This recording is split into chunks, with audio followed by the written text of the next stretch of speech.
here at Yellow Jacket Stadium tonight. It's homecoming night for the Jeff Davis Yellow Jackets. We'll be taking on the East Lawrence Falcons here in a Region 2 AA matchup. Here alongside me in the booth, Coach Chris Davis. Chris, a big night. Jackets, on the advantage as far as, the record-wise. But, boy, there's a lot of importance on this game as far as playoff seeding goes. It is. We kind of get to control we got to finish it off. But then there's a couple of things, outliers, that we've got to keep a watch on tonight and even possibly next week. But tonight for us, the Yellow Jackets have to finish strong. Got a chance to finish off with a one-loss season. It's huge for this program, huge for this community. So we're excited to be able to play East Orange here at home tonight to finish it out. Jeff Davis coming in 7-1 overall, 3-1 in region play, sitting in second place, a half game behind Vidalia. East Lawrence is 3-4 overall, 0-3 in region play. They played teams tough. They led Swainsboro at half. They were tied with Bacon at the half. This is a team that likes to start fast, so we got to be ready to go from the opening kickoff. They are, and we watched them here in warm-ups. They're going to kind of give us some of the same problems we kind of saw last week. A little bit dink passes, and they're going to try to pound it at us a little bit. So we kind of had a good tune-up for them, but they are a program that likes to get going, and get going quick. It's just their sustainability, and our Yellow Jackets do a great job throughout the year, grounding and pounding all the way through, so that in the later part of the game we can control the ball. And if we can continue to do that, I still feel pretty confident, even if we're a close game at halftime. We're going to crown a homecoming queen here in pregame ceremonies. That's why we're coming with you a little earlier tonight. The Pride of the Pinelands band is on the field, and then we're going to turn it over to Dr. David Stapleton here in just a few minutes as we get set to introduce the homecoming court for this 2020 season. Had a big pep rally at high school, Chris. I got to go over and interview the seniors on the football team, the cheer squads, the cross-country teams, and also the softball team. A lot of excitement at school today. It was, and not only just in the high school.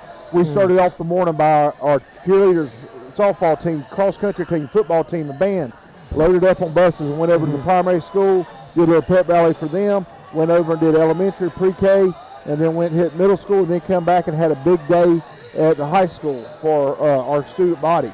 And it's just been a great day of excitement for this game tonight. We're looking forward to it. For the high school, they did their little pep rally, and then they did some activities throughout the day to get ready and prepare for the game tonight. Of course, Coach Helton, like any football coach, doesn't like all those distractions during a game and during game week, and especially with a game this important as the Jeff Davis Yellow Jackets will be taking on the East Lawrence Falcons. Also tonight, Vidalia is at Bacon, Swainsboro at Toombs. We're going to try to keep track of those games, very important in terms of how this region is going to shake out. As the way it's going to shake out as far as the playoff seedings go. We know we're in the playoffs. We just want to know where we go. We got to know whether we get to play at home or have to go on the road. It is, and I tell you, Jim, we got a bunch of stuff going on tonight. Don't forget we're going to honor the. Go ahead, Chris. I've got 4 teams and jobs going on. We got Chris working on the sound system, the PA system right now. So, but yeah, the Jackets. Right now, odds are we could be the number 2 seed. It's got a chance to be the number 1 seed if things fall our way. There's also a possibility that we could actually end up as a 3 seed, but we are going to be in postseason. We know that. That's job number 1. So we'll be set here to get ready for the postseason. We get a week off. That's another big thing, is we're going to get a week to kind of get healed up, get rested before we get into the playoffs. That's it, Jim, and it's a huge event for our program to be able to do that. We've got kids that are bunged up. We'll talk about them a little bit here as the game progresses, but it gives them an extra week to get their feet back up underneath them. and so we're hoping that that type of stuff can control itself.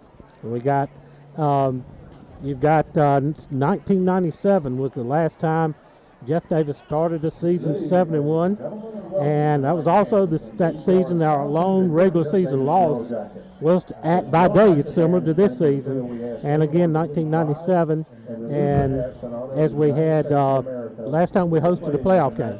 Let's pause here for the national anthem. The anthem is being performed by your Yellow Jacket Band, directed by Assistant Band Director Dennis Kirby. Ladies and gentlemen, our national anthem.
They had the national anthem here from, pause here, we'll get the Pledge of Allegiance. I pledge allegiance to the flag of the United States of America and to the republic for which it stands, one nation, under God, indivisible, with liberty and justice for all. Thank you. You may be seated. All right, the national anthem and the Pledge of Allegiance here. Prior to the Pinelands band is on the field. Chris, we have had a homecoming court here coming up in just a moment. But again, we talked about 1997. I think you're a little familiar with that year, aren't you? I am, Jim. That was my senior year. It's a lot of those games, a lot of those memories from that weekend, that year. But still, Paul, our sideline reporter, he and I have talked about some different things going on because he had graduated the year before, but we still talk about a lot. But I think our homecoming court. Let's turn it over to Dr. David Sefton for the Jeff Davis homecoming court. Making their way across the field. The ninth grade representative is Jenna Miles. Jenna is the daughter of Rick and China Miles, who's been reported tonight by her father. Jenna is part of the A Club, 4H Club, and the 2A. She is also a part of the JDHS softball team and the ball team. Ladies and gentlemen, my name is representative is Jenna Miles.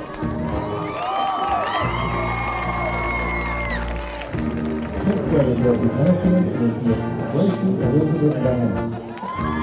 Gracie Bannon is the daughter of Lady and Stephen Bannon, and Jeff is Jennifer Bannon.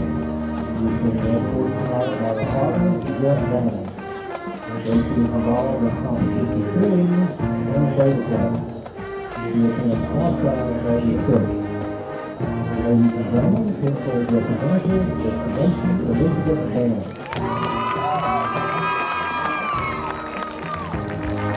We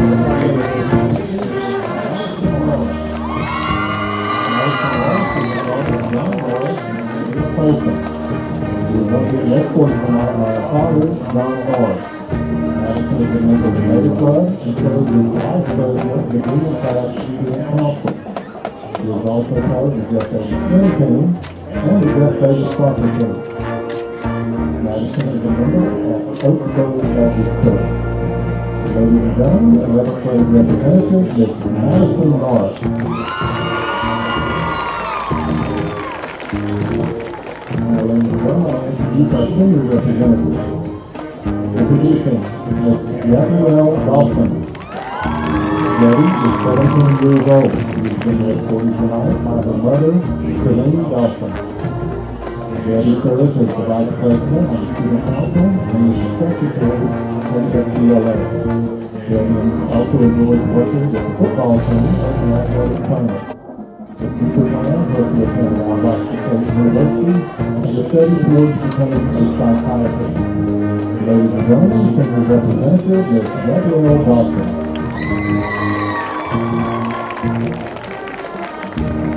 Senior representative Ms. Hayleigh Hall. Hayleigh is 78 years old. She is being escorted tonight by her grandfather, Ricky Hall. The parents for Ricky Hall and as returns, and the grandparents for Ricky and Philip Hall, and Jimmy and Edie Turner. Hayleigh's hobbies include home, spending time with her family, and attending the football games on Friday nights. The plans are to attend Southeastern Technical College and to earn a degree as a dental hygienist. Ladies and gentlemen, senior representative is Hayleigh Hall. Introducing senior representative is Abby McDaniel. Abby McDaniel is the daughter of Darren and Laura McDaniel. She is being escorted tonight by her father. Abby has served in Delta Club and Fellowship of Christian Athletes over the past 2 years. She has also done competition creating for 7 years. She is a Georgia Certificate of Merit recipient, and she is a member of the Hillcrest Baptist Church. After high school, she plans to attend South Georgia State College and earn an associate's degree. Then, transfer to Georgia State University to become a physical therapist. Ladies and gentlemen, senior representative is Abby McDaniel. Introducing senior representative is Jayla Roundtree. Jayla Roundtree is being escorted tonight by her sister, Jessica Brown. Jayla is a part of the UIA and the Delta Club. She currently serves as the secretary on the student council at Jeff Davis High School. Jayla is part of Jeff Davis Foster Team and attends Impact Church. After high school, Jayla plans to attend FAMU or Howard University to pursue her degree in becoming an actor. Jayla also plans on 1 year on the church while attending college. Ladies and gentlemen, senior representative is Jayla Roundtree. Introducing senior representative is Bianca Norris. Bianca is 17 years old. She is 45 by her father. Bianca is the daughter of Taylor and has a wonderful career. She has played for the Lady Delta softball team all 3 years of her high school career, as well as playing for the Jeff Davis soccer team. Bianca serves as a student council member. Bianca is a member of the Jeff Davis Catholic Church. Future plans include attending the Eastern Technical College with a common degree of dental hygiene. Ladies and gentlemen, senior representative is Bianca Torres.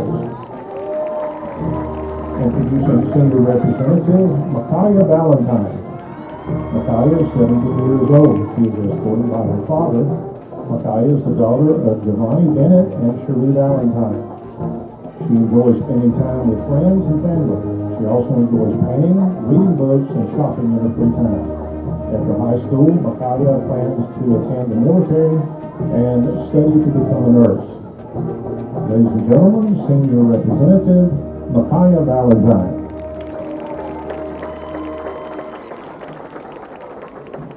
Ladies and gentlemen, we'd like to thank Landon Chambers from the Flower Gallery for donating the flowers and the Jeff Davis FFA Floral Design Team for designing the flowers. Congratulations to tonight's homecoming queen. On behalf of the Diamond Gallery, we present this young lady with our annual homecoming queen charm. Please join us in welcoming the 2019 homecoming queen, Ms. Taylor Walsh, to the field. Taylor will be crowning this year's homecoming queen. And now, ladies and gentlemen, for your second runner-up, first runner-up, and your 2020 homecoming queen. Second runner-up, Miss Jayla Roundtree.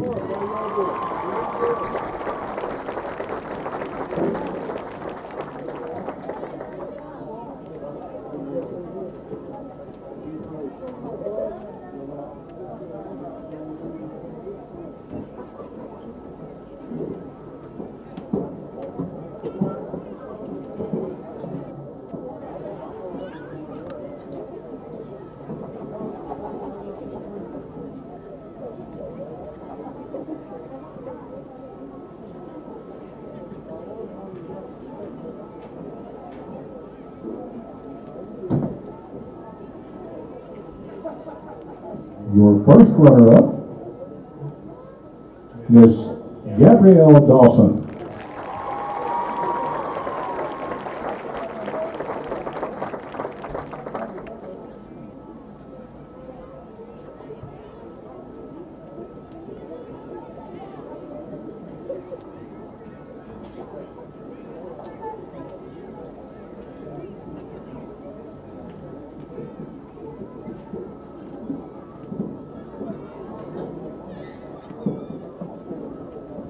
And ladies and gentlemen, elected by her peers, the 2020 Jeff Davis High School Homecoming Queen, Miss Bianca Torres.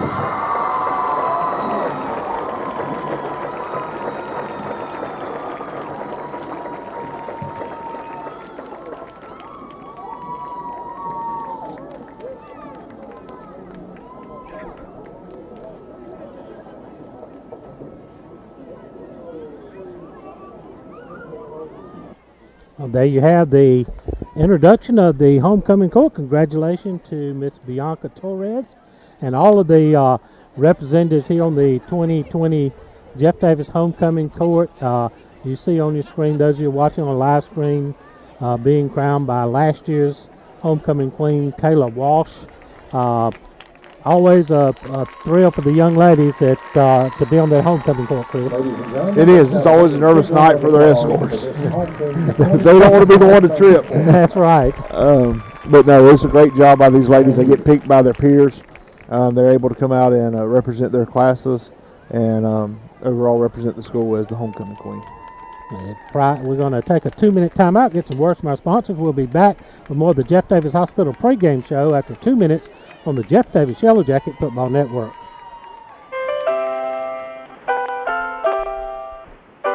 Your financial matters are your business and your business only.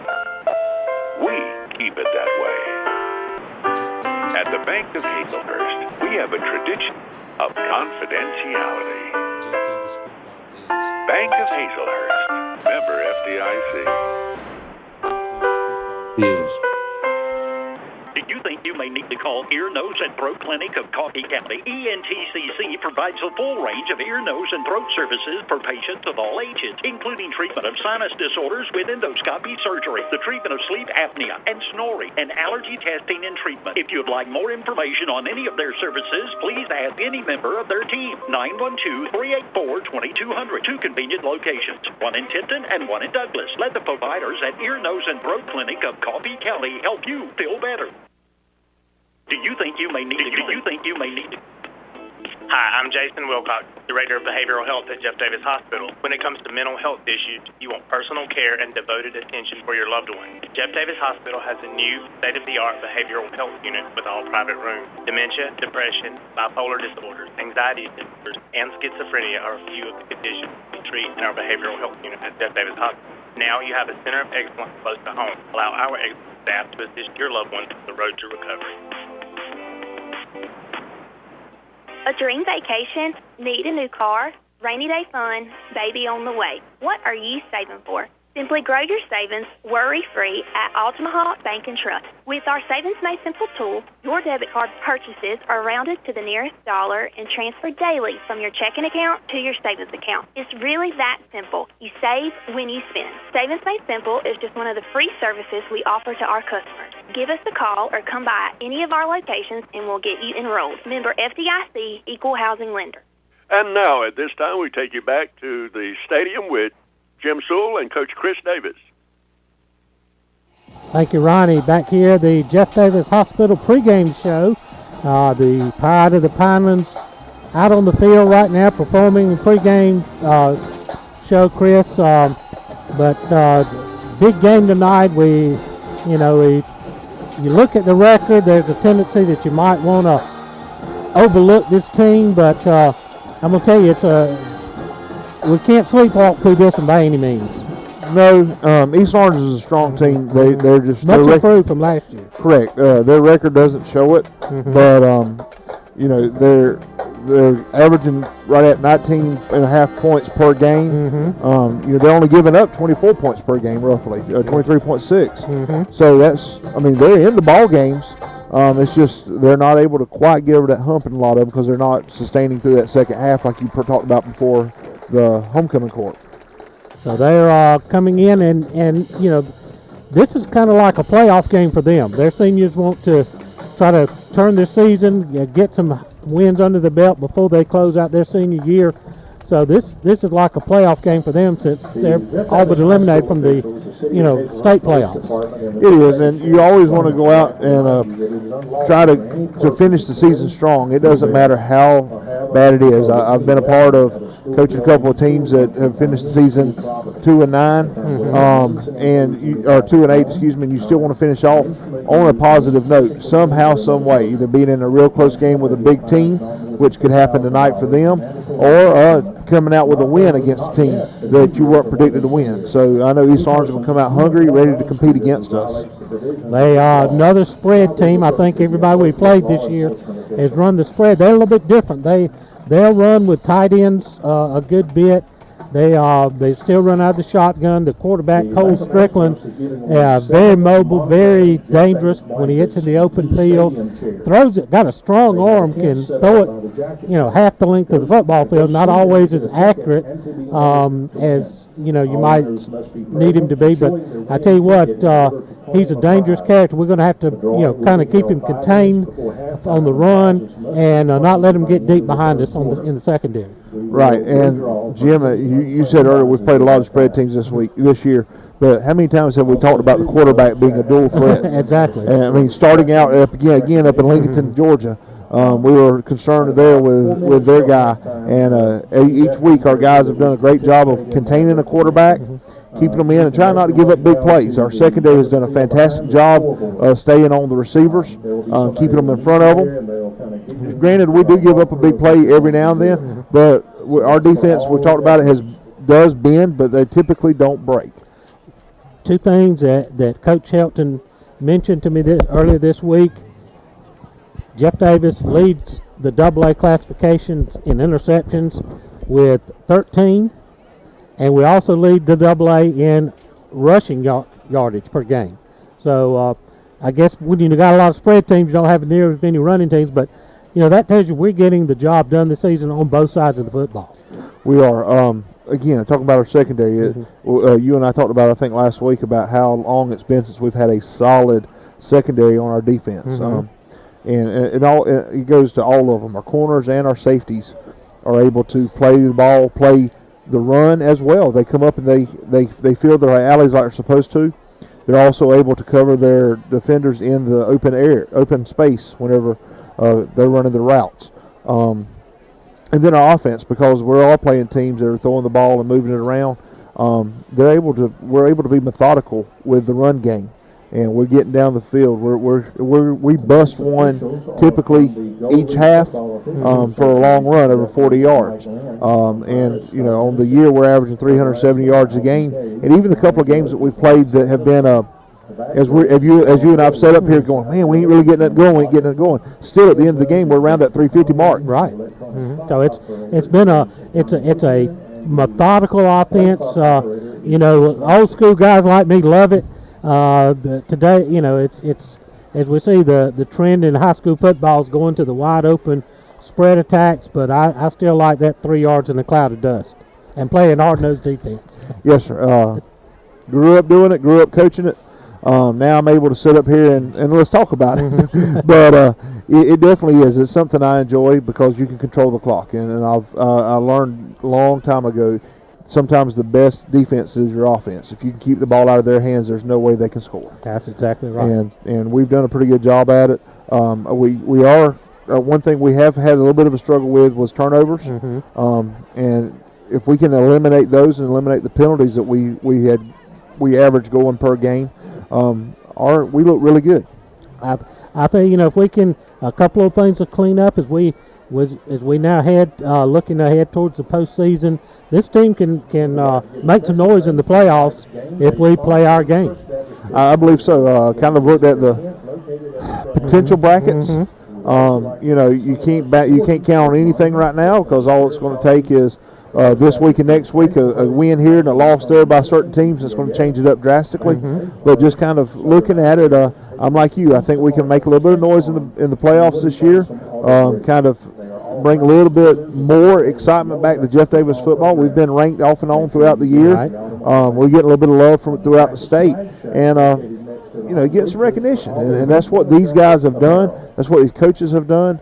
Working hard at practice each week through the off seasons. I mean, this year for everybody throughout the state was tough with COVID. The pandemic, we had to shut down, so you didn't get that full summertime workout, summertime playing in, and everything got condensed down to start in July. Still the uncertainty of if you were going to play. So our coaches have done a fantastic job, and for this to be the year that we're kind of starting to really get some recognition is huge.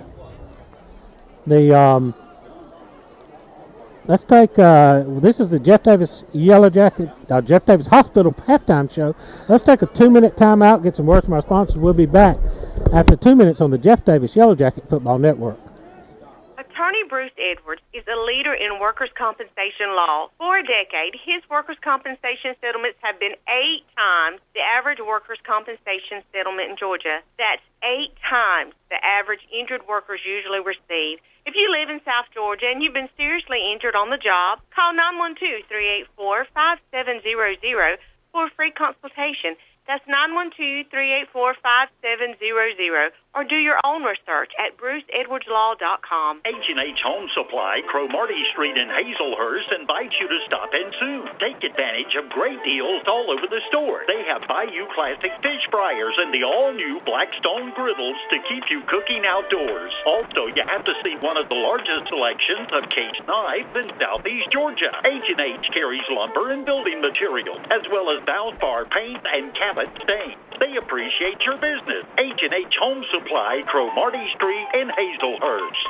Ready to dig into your to-do list? Here at Lassiter Tractor Company, we have big tractors with even bigger value. Right now, we are offering up to $2,700 of all John Deere 3E Series tractors. With user-friendly controls and plenty of strength and versatility, you'll be ready for any job on your land. Go to www.lassitereq.com or come visit us at any of our 7 locations throughout South Georgia. You don't want to miss out. Some restrictions apply. See dealer for details. Offer ends October 30th, 2020.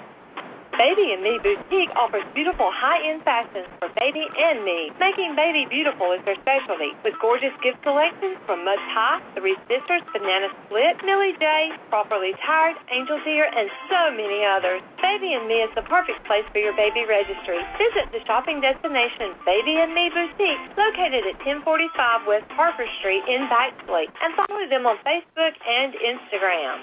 And now we take you back to the pregame show with Jim Sewell and Coach Chris Davis.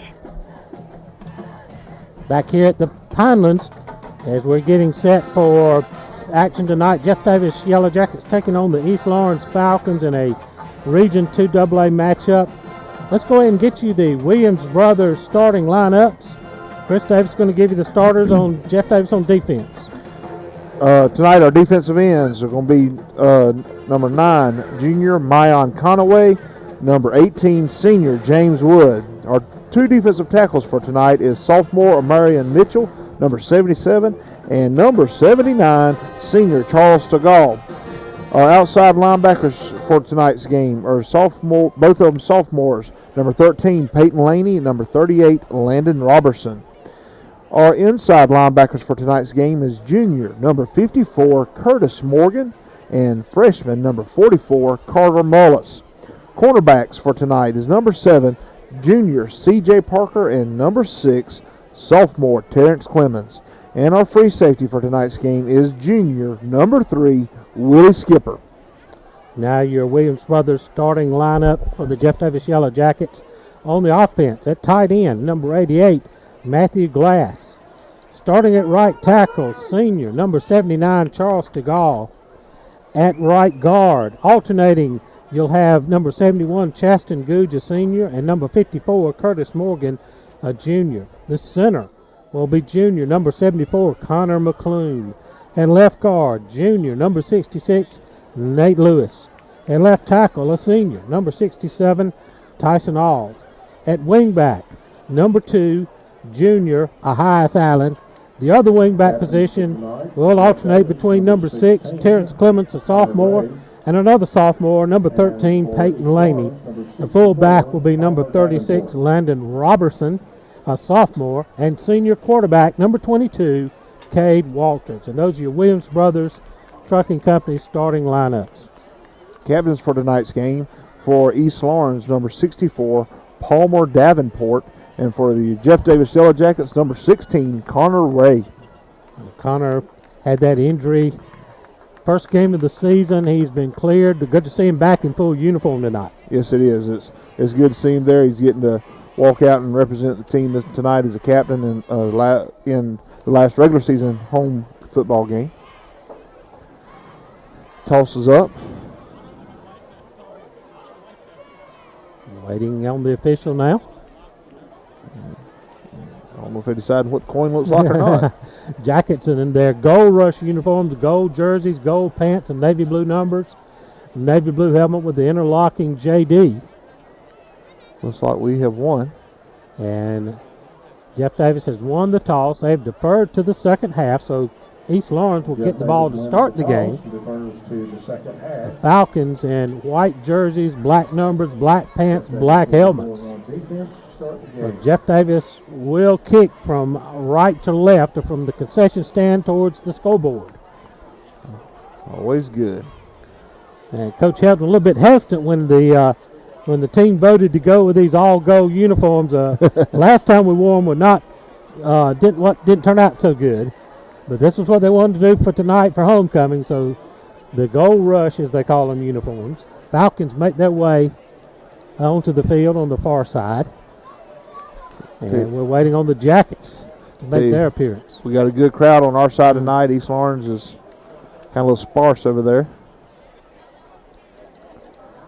As we wait, getting set for kickoff tonight, Region 2 AA, final regular season home game for the Yellow Jackets.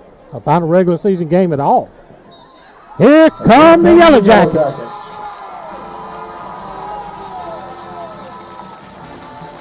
Pie to the Pinans strikes up the fight song, and the Yellow Jackets make their way to the sidelines here on the near side.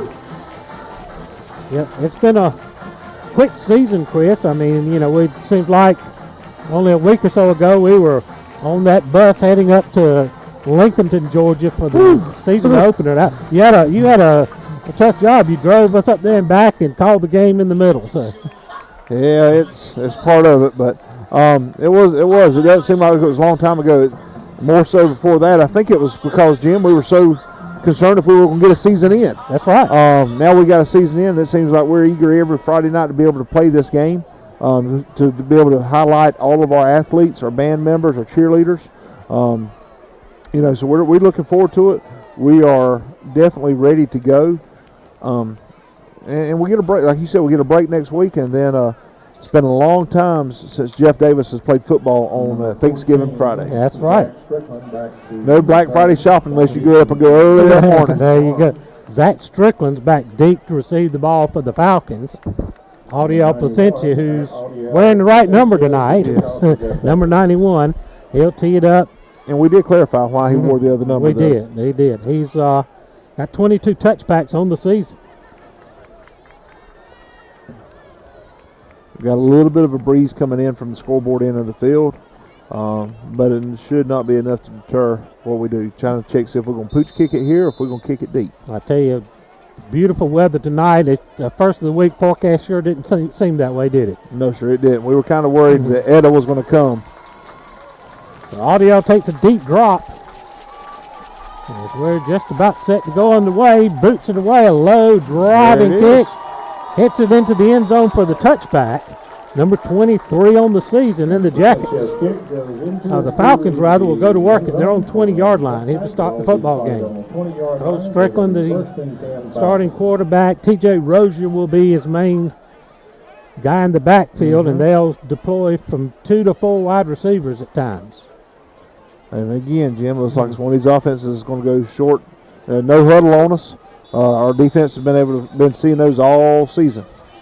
They're going to send out 2 receivers to the near side of the formation. Strickland in the backfield with a Rozier alongside. I'm going to run the quarterback keeper to the far side. He's got a little running room. He's going to be tripped up over there. I think that's James Wood on the tackle. That Carter Mullis making the tackle from his inside linebacker position, but he's going to pick up about 4 on the play. And that'll be 2nd down and 6. 44, Carter Mullis. Gain of 5 on the play. Ball now at the 25-yard line. Brings up 2nd and 5.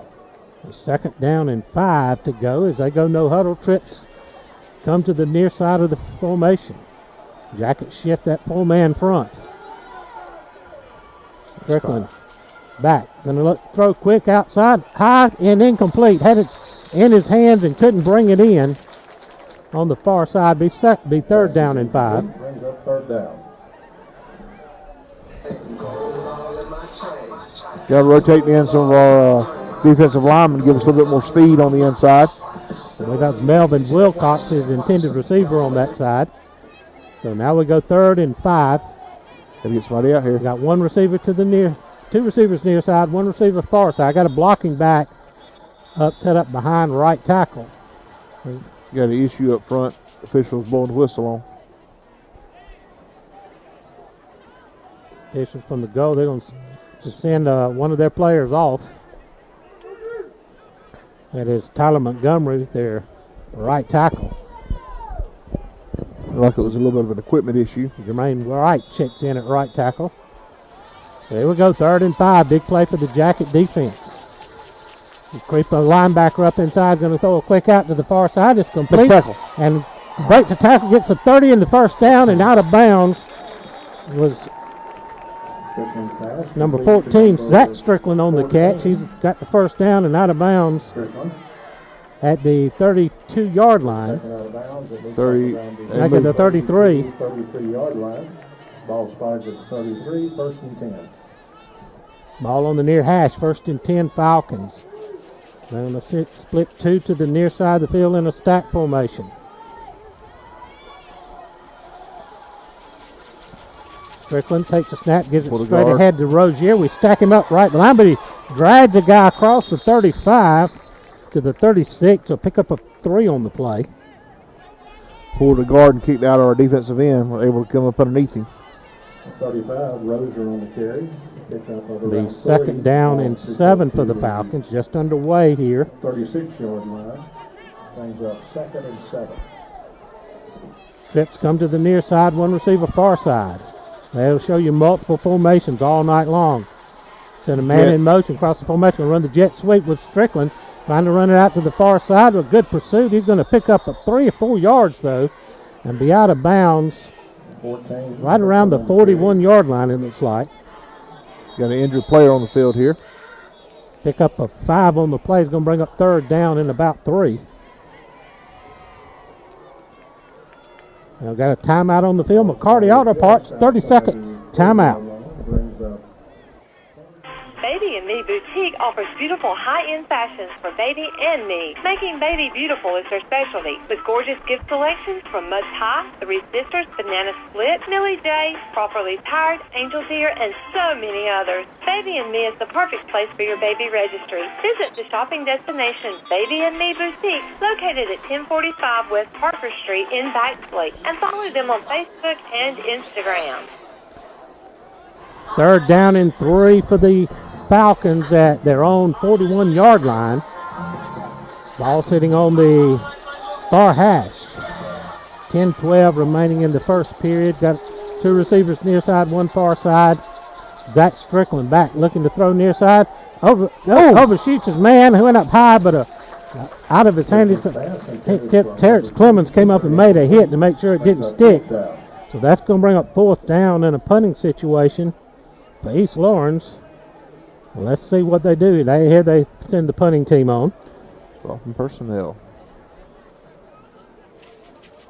45, Ben Brantley is going to be the punter. 45, Ben Brantley. Tyson Alls is going to drop back.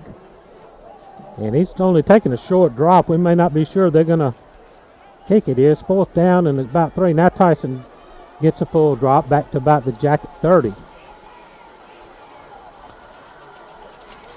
High snap, but gets a good high kick away. Tyson's going to wait for a fair catch, going to let it hit. And now just has to get out of the way. He's going to fall on it right about the 15-yard line. That was dangerous. Woo. I understand he was trying to keep it from rolling, but Falcon punt rolls dead.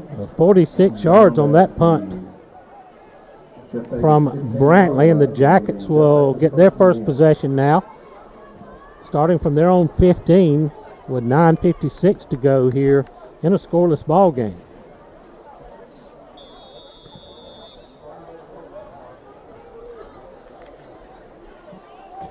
We'll split 2 men out, Terrence Clemens, and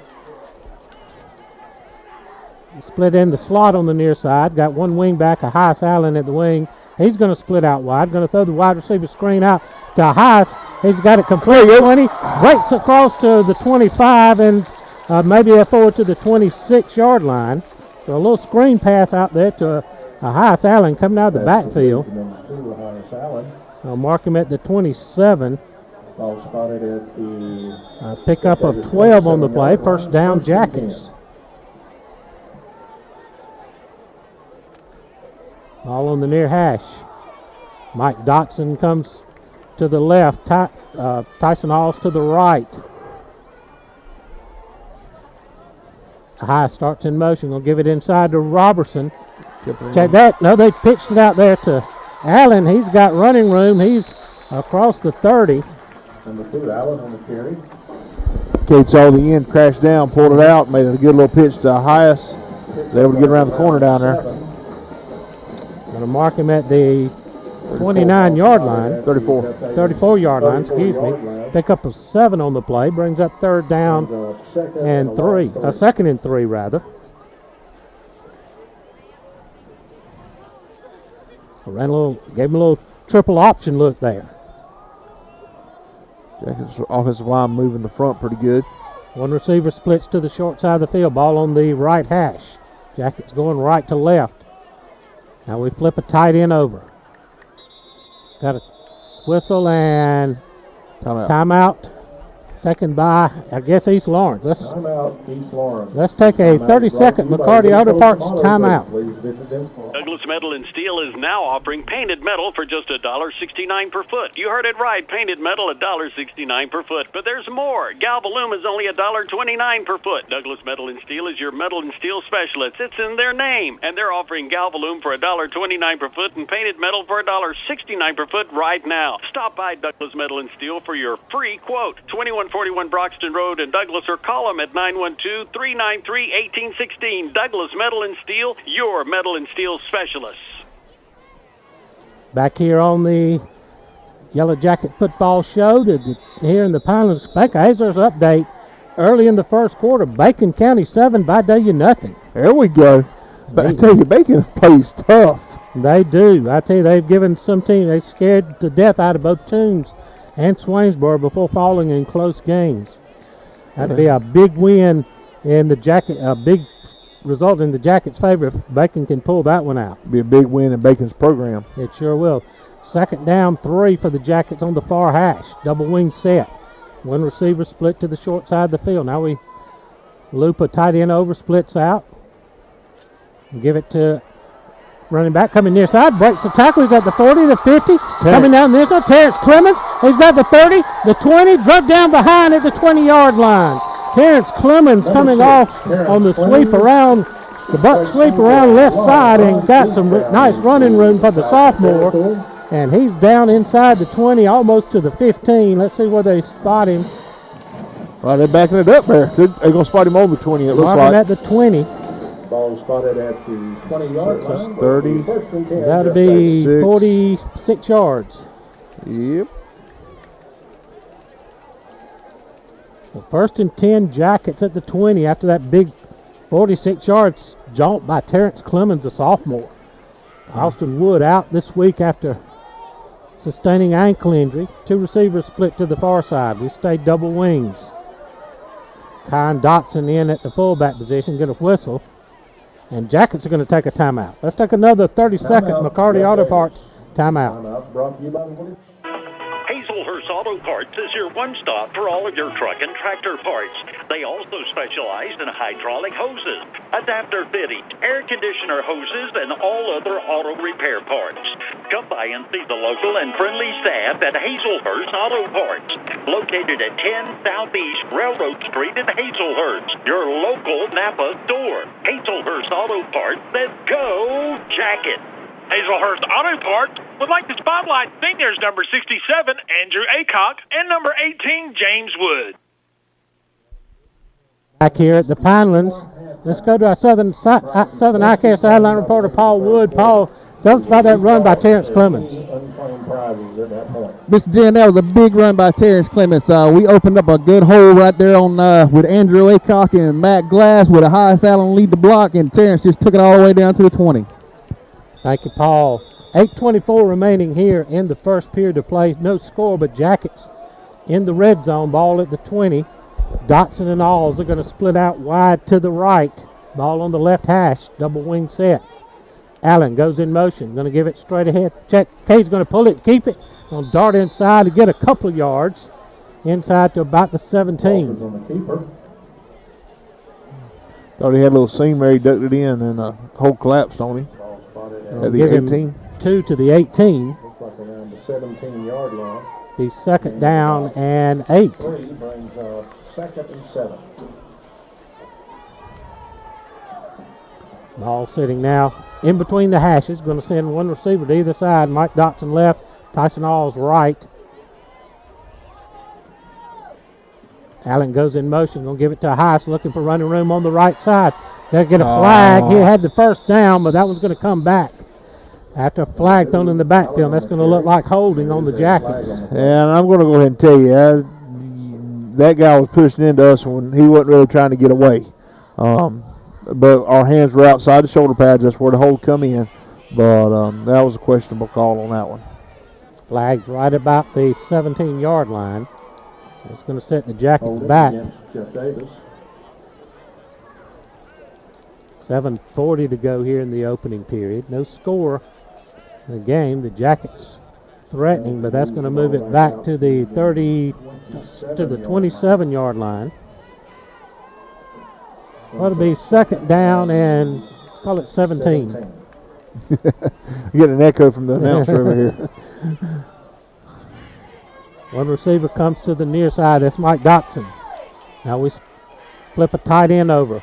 Gonna give it to Terrence Clemens coming near side. He finds a little hole. He's going to get inside the 25 to about the 23. 6, Terrence Clemens on the carry. Pickup of about 4 on the play. Moves the ball down to the 23-yard line. Check that to 23. So 3rd and 12. A third down, and let's call it 12. Big play for the Jackets. Cade Walters brings the play in from the sidelines.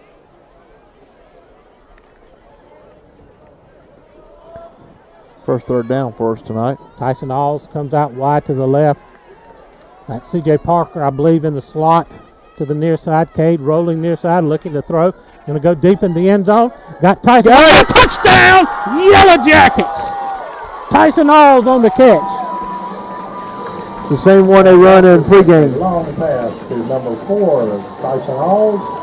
For a Yellow Jacket touchdown. Cade Walters left it up there. The defender's free Lawrence stopped short, left Tyson all by himself in the end zone. He was able to catch it for a Yellow Jacket touchdown. 6-0 Jackets as they line up in the spread formation. Here as they do on a lot of extra points. They run the swinging gate. Also, Audiel Placencia, who is 21 out of 25 on point after kicks this year, is going to step in to attempt point after. To attempt the extra point. A little bit of a high snap, but Cade gets it down a low kick, and it's going to be no good. 7 minutes to go in the first period of play. Jeff Davis 6, East Lawrence nothing. Take 60 seconds on the Jeff Davis Yellow Jacket Football Network. Lumber City Drugs are proud to support Jeff Davis Yellow Jacket football. They also take pride in offering impeccable customer service. Their very knowledgeable staff values themselves on getting your prescription filled accurately and as quickly as possible. Lumber City Drugs offers free delivery to all of Jeff Davis County and the surrounding areas. They are also offering flu shots, Go ahead and get yours early. Also, check out their great gift selections, jewelry, and T-shirts. From Lumber City Drugs, good luck on a winning season. Go Jackets. McCarty Auto Parts strive for 100% customer satisfaction. If they do not have the automobile part that you need in stock, they have the sources to find the parts you need. They have a wide range of part and domestic inventory. Give their sales team a call today for the parts you need. 912-375-2675 or online at McCartyAuto.com. And be sure to follow them on Facebook. Back here at the Pinelands, 6-0. Jeff Davis, 7 minutes to go here in the first period of play. East Lawrence, we're back to receive the kick. Zach Strickland back again. Audiel Placencia ready to kick it away. Get a little more height on this one. That's going to sail into the end zone for another touchback. Give you some updates on the Bank of Hazard scoreboard. We gave you Bacon County 7, Vidalia nothing, Dodge County 7, Washington County nothing. Ware County 7, Veterans nothing. And that's what we've got right now on the scoreboard. No score reported yet from Toombs and Swainsboro.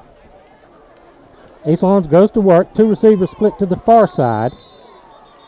Now we get a whistle here before the play starts. And East Lawrence is going to take a timeout. We're going to keep it right here. That's their second timeout in the first 5 minutes. I know, first 5 minutes of the ball game. Chris, a good drive by the Jackets. Had that one penalty, but a nice pass from Walters to Tyson Alls in the end zone. It was, Jim. I mean, it was an 85-yard drive for us. We were able to get down the field. We had 3 guys make runs for us. A big run by Terrence Clemens of 46 yards to get us down quickly into the red zone. Cade was 2 for 2 on passing for 35 yards. Big pass, 23 yards to Tyson Alls for the touchdown. But we ran a little screen pass the first play of the game to Hias Allen for 12 yards. Kind of sharing the love a little bit. We were able to move it down the field and hopefully be able to continue that throughout the night. All right, East Lawrence heads back out on the field. Jackets up 6-0. 7 minutes to go in the first period. They're going to send one receiver either side. They got a slot man also to the far side of the field. Cole Strickland, the quarterback, sends a man in motion, fakes his jet sweep, comes inside, tried to run the slant to Zach Strickland, but out of his hands, incomplete. It's a good thing that was incomplete because our safety was bit over this way a little bit. He'd had a little bit of running room. C.J. Parker on the coverage of there, but Strickland had about a step on him on that quick slant. Yeah, swap a couple of players in and out. They're going to go 2 to the far side, 1 to the near side. Strickland raises his foot, rolls far side, looking to throw deep and go downfield, and caught on the deflection at the 30-yard line. By 14. Zach Strickland on the catch over there, and they're going to be close to a first down. It had a man underneath that kicked off his hands and then right into Zach Strickland's hands right on the sideline. That was being at the right place at the right time for Zach. They're going to mark him at, I believe, the 28. Yep. It'll be 3rd down and 2.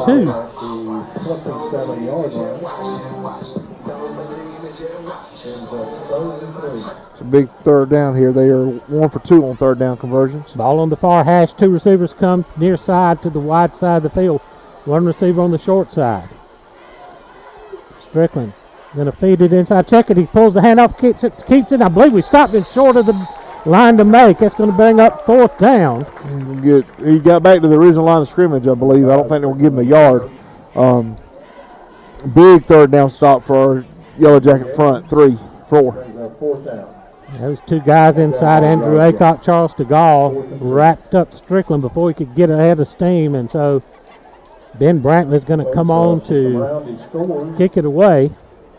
Scores in surrounding games right now. Toombs is up on Swainsboro 7-0, and Vidalia and Bacon are tied 7-7. Things falling Jackets' way tonight. Bank Hazer scoreboard update. Toombs 7, Swainsboro nothing. Bacon still up on Vidalia. Good snap. Kick is away. Big kick. That's going to hit it at 35. Take a big roll down inside the 25. It's going to be maybe right at the 25.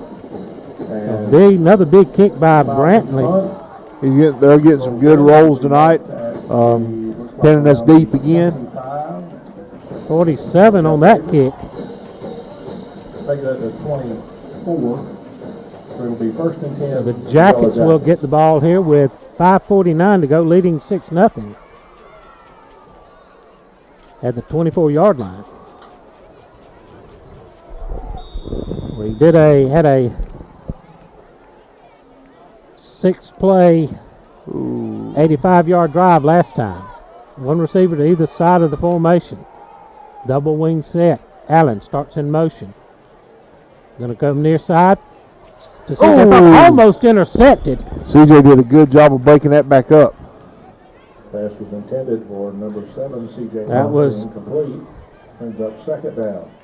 Just outside of CJ's grip. And Kashmir Bryant, who almost came up with the interception. That was just outside CJ's fingertips, and Bryant almost caught it. CJ did a good job batting it away from him. Second down and 10. CJ had a little bit of a cushion on that slant, but Kayla led him a little too much. Now Parker going to split to the wide side. Looks like maybe Mike Dotson in the slot over there. We're going 2 backs in the backfield. Going to give it back inside to Terrence Clemens, who's going to take it inside and get across the 25 to about the 27. It'll be a pickup of about 4 on the play. It's called the 28. Brings up third down and 6.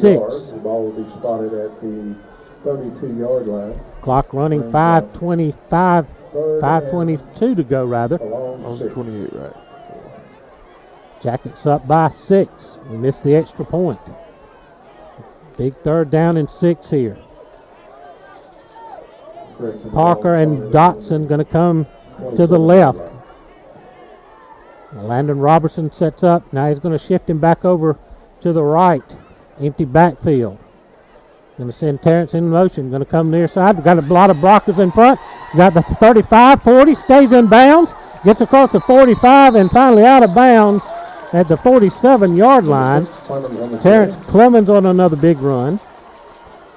Give him 19 on that one. And a first down. Jackets 2 for 2 on third down conversions. Make it the 48 to give him even 20 on that one. Clock stopped at 4:49 while they reset the chains. Again, our blockers are doing a great job working downfield, trying to protect our running backs. He did step out of bounds, so clock is stopped. Dotson goes right, got Parker left. Now we shift Hayes into the backfield. Gonna give it to Allen. He's looking for running far side. He's gonna be hitting the backfield and drop maybe for a half-yard loss. Number 2, Hayes Allen on the carry. Yeah, the 47. Yeah, give him a. That's no gain on the play. That's maybe a half yard. Ball spotted at the 47-yard line. 4:28 remaining first period. Almost a yard. Brings up second and a long 10. Tyson Alls checks in. Mike Dotson comes out.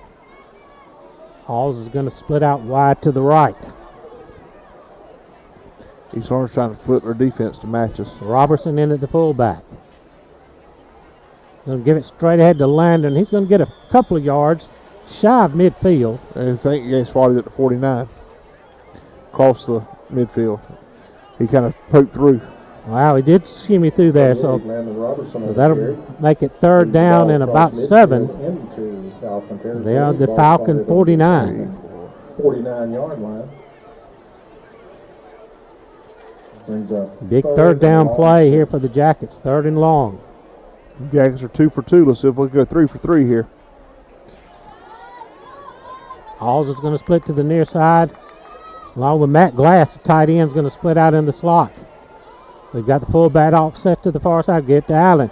Looking far side, trying to find some running. He darts inside. He's going to be short of the first down. Got a flag. At about the 45-yard line, a flag and a helmet came flying. Looks like a Heiss's helmet came off. See if we got a face mask in there. He'll have to come out for at least a play. Check the flag. And they're going to mark it off against East Lawrence. Personal foul, face mask against. So the game was to the 45. To the 45. That was a pickup of 4 on the play. And then the penalty is going to take us all the way down to the 20 to the 31. 31-yard line. First and 10, Jeff Davis. It's a first down on the face mask. Willie Skipper checks in place of a Hayes Allen. Clock stopped at 3:19. Jackets up 6-0. Things looking good right now as both Toombs and Bacon are winning. Alls and Glass go to the right. Glass in the slot. Man in motion near side. Going to pitch it to Terrence. Coming near side. He's got a block there. He's got the 30. Leaps over a man at the 20. Still on his feet.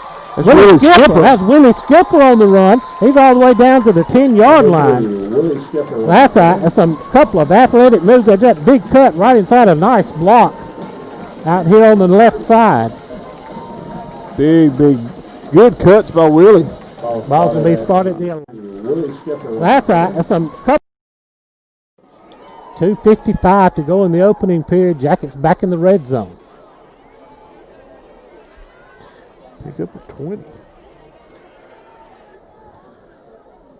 Mike Dotson is going to come to the left. We're going to stack 2 backs on the right. Send a man in motion. Cade's going to roll to the left. Got a man wide open in the end zone. Going to go inside. Almost intercepted. Had Matt Glass wide open. Tried to go inside to Willie Skipper. Pass is incomplete. Brings up second down.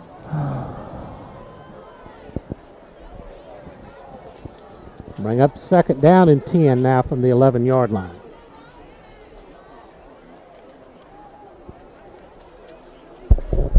See, that was a big run by Willie, bouncing around, making East Orange go back and forth.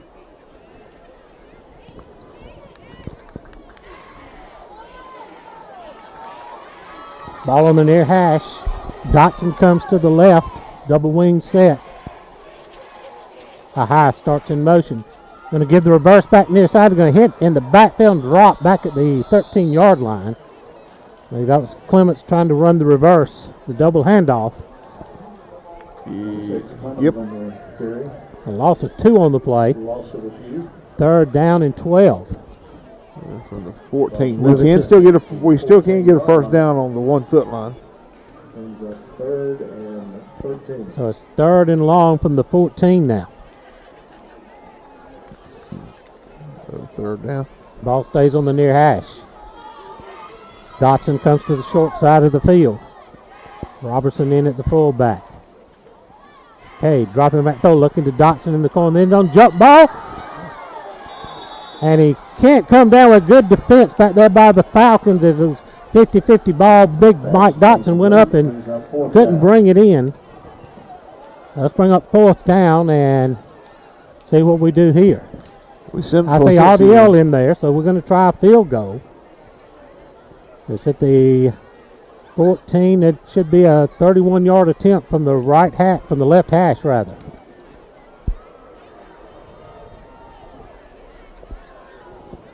Matt Glass is the snapper. Cade Walters the hold. Got no wind blowing right now. Ball's going to be just inside the left hash. Placentia 2 of 4 of the on field goal attempts. This one from 31. The kick is up, plenty of air up, and no good as it slid off to the left. And the field goal attempt was no good. No good on the field goal, so East Lawrence will get the ball first and 10 at their own 20-yard line. Score remains 6-0, Jeff Davis. With 1:39 remaining here in the opening period.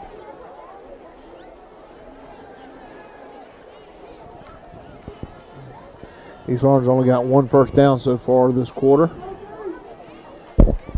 Maybe the Jackets can give them another 3 and out, get the ball back.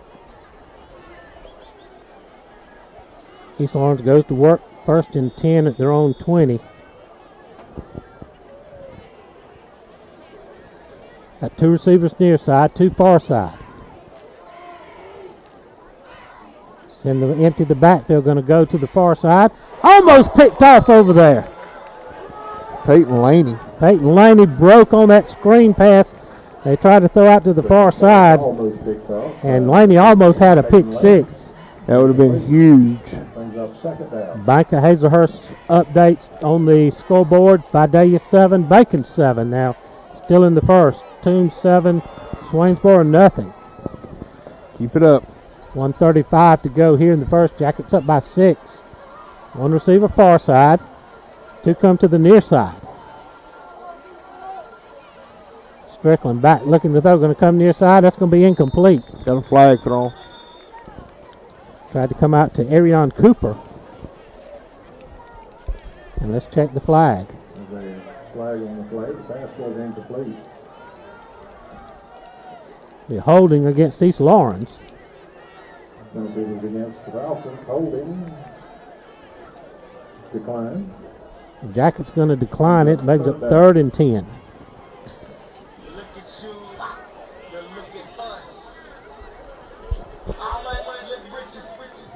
90 seconds remaining here in the first. Jackets up 6. Trips come to the near side of the field, 1 to the far side. Strickland's going to pitch it out to the near side running back. He's going to hit it. Knocked him right down. Tyson Alls coming out, bang a big lick right at the 25-yard line. It's going to be up 4th down in a punting situation. Well, little Tyson Alls just stuck it right in there, didn't he? Oh, he did. He come running hard to make that.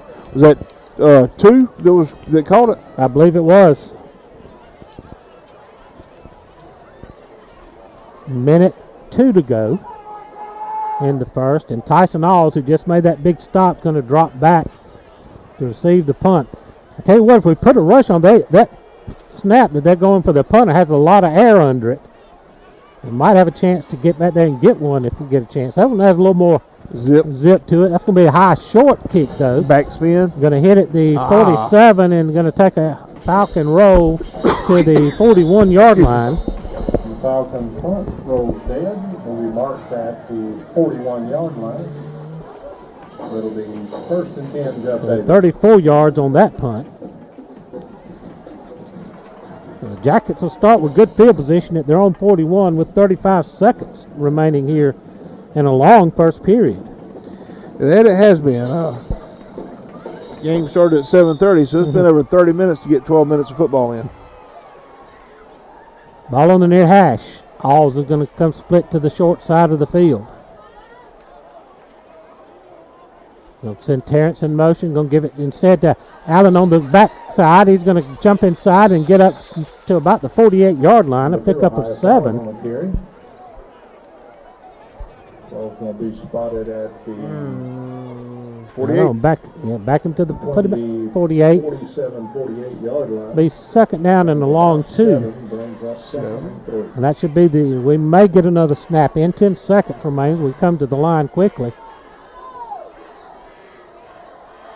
4 seconds to go. Get the snap off. Going to give it straight ahead to Con Dotson. He's going to get the 1st down into Falcon territory. Should have the 1st down yardage at the 48-yard line as the quarter ends. Hey, Jimmy, helps out right here in the midfield for that to happen because all you do is just walk 2 yards to the other side of the 50. All right, end of the first. Jacket 6, East Lawrence nothing. 30-second timeout on the Jeff Davis Yellow Jacket Football Network. Southern Eye Care has been your trusted eye care specialist in Hazelhurst since 1995. You can count on their expertise in treating all types of vision problems to help you see your best. From glasses to contact lenses, from surgical vision correction to treatment of eye disease and injury, their team is here to help take care of your eyes. Call and schedule your appointment today, 912-375-2516, and online at southern-eyecarepc.com. Go Jackets! Back here at the Pinelands, we go to quarter number 2. Yellow Jackets 6, Falcons nothing. Check in with our Southern Eye Care sideline reporter, Paul Wood. Paul, pretty good first quarter there for the Jackets. Yes, sir. I feel like we kind of left a little out there on the field, getting down into the red zone and not being able to punch it in and still not being able to come away with points. But we're going to see if we can't go ahead and put this one away early. We'll flip Matt Glass over to the left side of the formation. 2 backs in the backfield. Going to give it to Heiss. He's coming near side. He's going to turn on the Jets at the 45. Stiff arms a man and out of bounds right about the 40-yard line. We'll get a little back in two after number 14, Zach Strickland, ate a forearm from the highest Allen. I mark him just shy of the 40 at the 41, it looks like. A pickup of 7 on the play. Going to be spotted on the Falcon 41-yard line, where it'll be second and Just 3. underway here in the second period.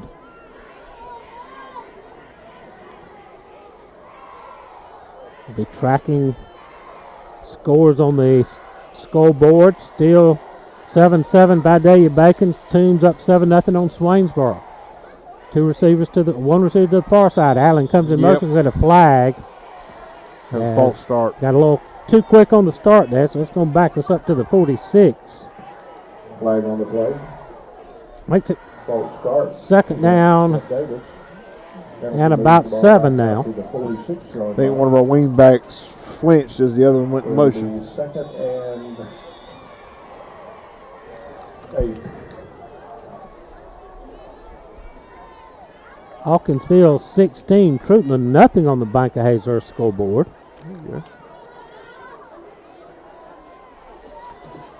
One receiver splits to the far side of the formation. Going to put Matt Glass on the left as well. Jackets going left to right. Allen in motion, going to take the pitch deep in the backfield. Down the far sidelines, out of bounds, close to the first down marker at about the 38. Let's see where they spot him. Ball spotted. It'll be a yard shy of the first down, brings up third down and 1. So it'll be 39. Third and 1. Oh, yep, 39. So 3rd and 1. That was a deep pitch to Allen, and they had some penetration, but he ran right by it and got about 7 yards. C.J. Parker now splits out to the left. Allen's going to set up beside Robertson in the backfield. Going to give it straight ahead to Landon. He's got running room. Runs the ball, runs over a man at the 30-yard line, and a first down. Landon Robertson just trucked the Falcon defender right at the 30 and fell forward to the 29. And Landon's not very big, but boy, he gets under his pads really well. He does, and he finds his hole and keeps going forward. 1st and 10, Jackets at the 29. One receiver to the far side. Allen gets the carry, trying to find someone on their side. He's going to dive forward to the 25. A pickup of about 4, though. Allen on the carry. 30 to the... Put him on the 25. Down to the 25-yard line. Be second down and 6. Brings up second and 6. 11 minutes remaining here in the first half. Jackets 6, East Lawrence nothing. Recognize a few of our game sponsors: Lassiter Tractor Company, Abundant Life Pharmacy, Baby and Me, Douglas Ear, Nose, and Throat. C.J. Parker comes to the right. Ball on the right hash. Going to give it back inside to Heiss. He's got running to the 20, 10, 15. Touchdown, Jeff Davis. Heiss Allen, 25 yards on the score. Yellow Jacket touchdown.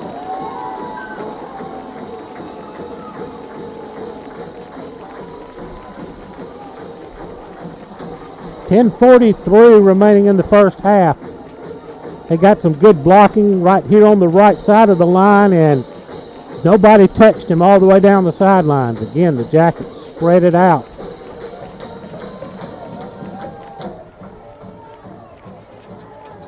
We'll go for it. Look like we may go for 2 here. We haven't shifted yet.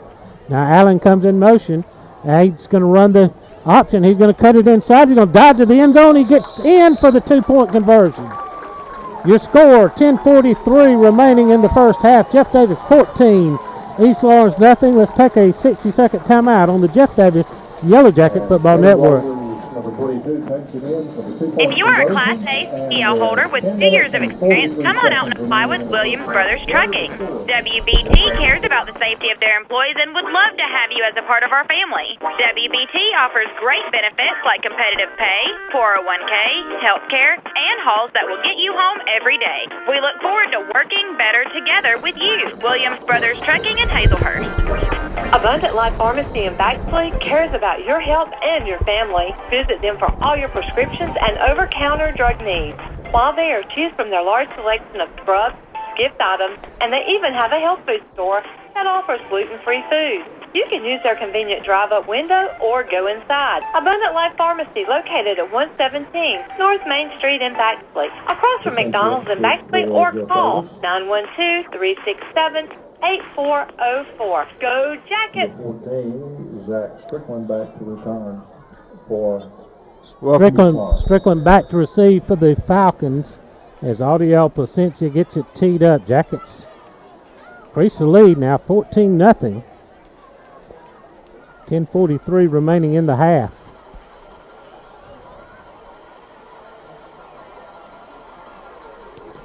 Audiel kicks it high and deep. That's going to sail into the end zone. Third touchback in a row tonight. Placencia's kick goes into and through the end zone for a touchback. Ball will be spotted. So Falcons will take over at their 20-yard line. Over first and 10. Bank of Hazard's update second quarter scores. Ware County 21, Veterans 7, Dodge County 14, Washington County 3. Vidalia 7, Bacon 7, and Toombs 7, Swainsboro nothing. Falcons go to work with two receivers near side. Going to get hand off far side. Looking for running room. Going to be hit and stopped for a short gain over there. That was, check that. That was Elisha Downing on the carry, number 4. Pickup of 2 on the play. Brings up second down and 8. Ball spotted at the 22-yard line. We'll bring up second and 8. Downing's going to stay in at running back. 2 split to the near side, 1 to the far side. Strickland's quick throw out to the far side, complete. Good. And wrestled down quickly on the far side over there. Number 8 was on the reception. Mike Dotson on the tackle. Pickup of a couple. That's going to get it out to the 24. Be third down and 6. We got it on the 25 there. Third and 5. Peyton Laney hustles off field. Strickland rolling near side, looking to throw.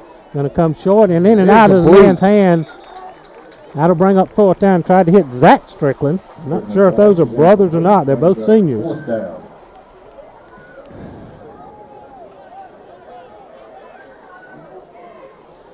they're going to bring on the punt again.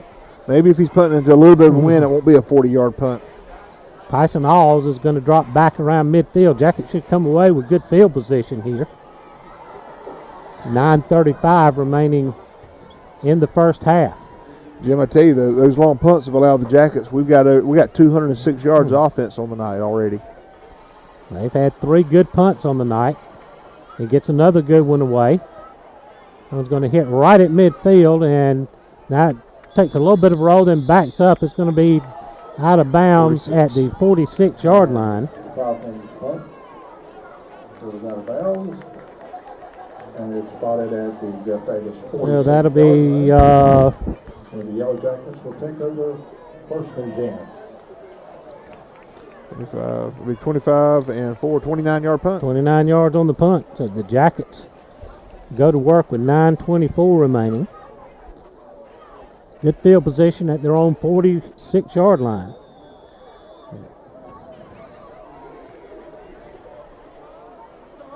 We appreciate our people watching these Forest products on Facebook. Tyson Alls comes to the near side of the formation. Now we shift Robertson over to the right. Going to get a flag and going to get an illegal procedure against the Yellow Jackets. False start against Jeff Davis. Our third penalty tonight for 20 yards.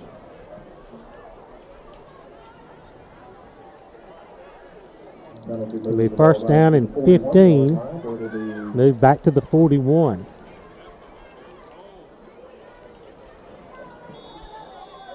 Clock stopped at 9:22. Jackets up 14-0.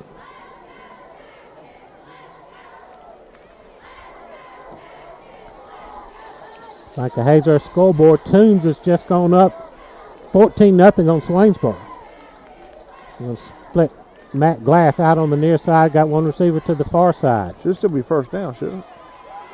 It should be. I bet Terrence Clemens, he's got running room on the far side. It don't matter. There we go. He's got the first down on the far sideline. inside the 45 into Falcon territory to about the 43, 42. Well, it don't matter. They had second down on the markers. 17 yards on the carry by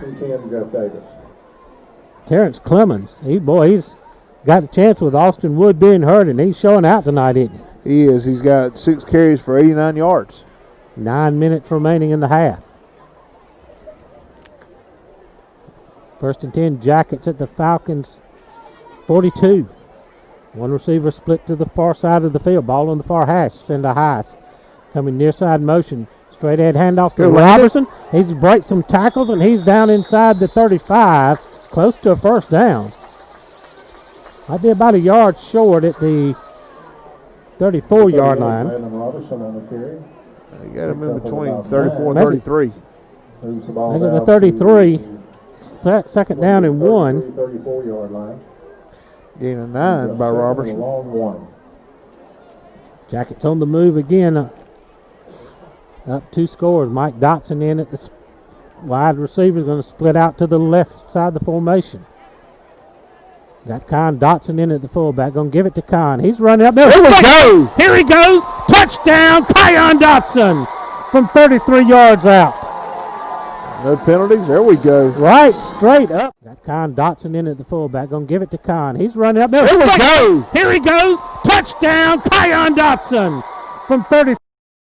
We can at least fit through the hole. I don't know about the run part. There you go. Big run by Con Dotson from the fullback position. That makes it 20-0, Jeff Davis. We've spread him out again on the extra point attempt. Run the swinging gate.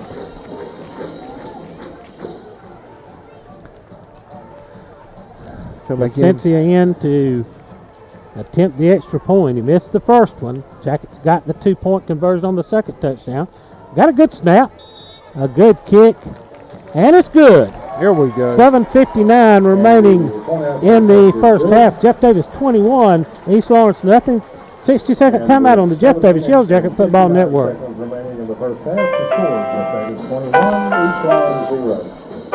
Your financial matters are your business and your business only.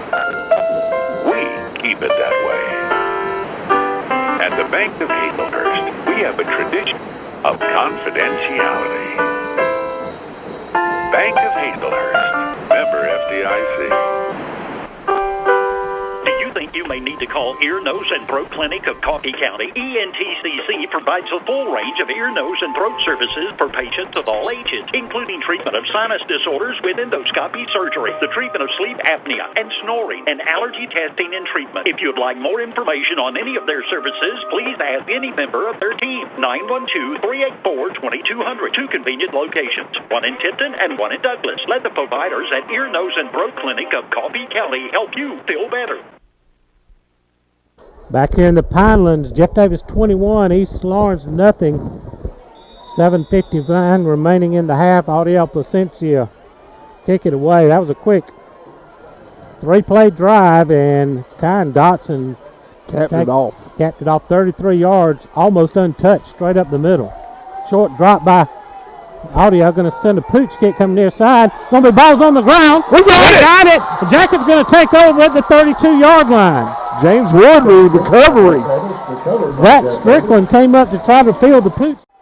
Audio going to send a pooch kick coming near side. Going to be balls on the ground. We got it. The Jackets going to take over at the 30. Big play by James Wood coming down and being there to make up for the mistake by Strickland. Jackson started their own at East Lawrence's 32-yard line. Coach Helton Light and Coach Lawson Preach got to win it in the kicking game. Well, there's a big turnover in the kicking game. Jackets, great field position, 1st and 10 at the Falcon 32. C.J. Parker going to go out to the left. Ball on the right hash. Okay, back to throw. Pumps that far side going downfield. Almost intercepted. Good coverage down there by East Lawrence. Cade got a little bit of pressure on him right there.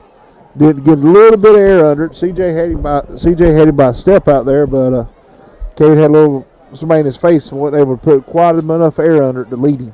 Tight coverage by Cashmere Bryant for the Falcons on that one. Tell you, Jim, their defense has been out there for quite a bit of this game. Don't have time of possession, but it's definitely in favor of the Yellow Jackets. 2nd down, 10, ball on the near hash. This time C.J. Parker is going to come split to the near side of the formation. Going to flip Matt Glass over to the right, the tight end.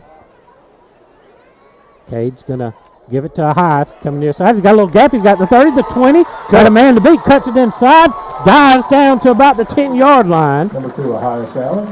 Good spot. That'll be a first down. Gain of 22. It'll be 1st and goal at the 10. 10-yard line. Another good run by Hayleigh. Yeah, just a little crease there. He darted in there quickly, Chris, and then finished it off with a powerful dive. He did. He tried to run. East Orange defender come up, try to square him up. Haas kept his feet pumping through it. 1st and 10. 1st and goal at the 10. Ball on the near hash. That's C.J. Parker split to the short side of the field. Cade straight back coming near side. C.J. jump ball, no good. A little too tall. They're trying to let C.J. score one tonight with a pass. He's 2nd down and 10. I'll say this, East Lawrence has been tight in coverage on our guys all night long. They've done a good job. We are 2 for 7 on the passing game tonight. The only one that wasn't covered was the first touchdown to Tyson Alls. He was wide open in the end zone. 2nd down, 10. Again, Parker split to the right of the formation. Empty backfield. Now, Willie Skipper goes in motion. Going to pitch it to Willie. He's got a man, got him in the backfield. Going to fight for what he can get. He's going to be dropped for a loss on the play. Because they had good penetration on that. It'd be around the 15-yard line, so a loss of 5. They're going to mark him in at the 14. A loss of 4.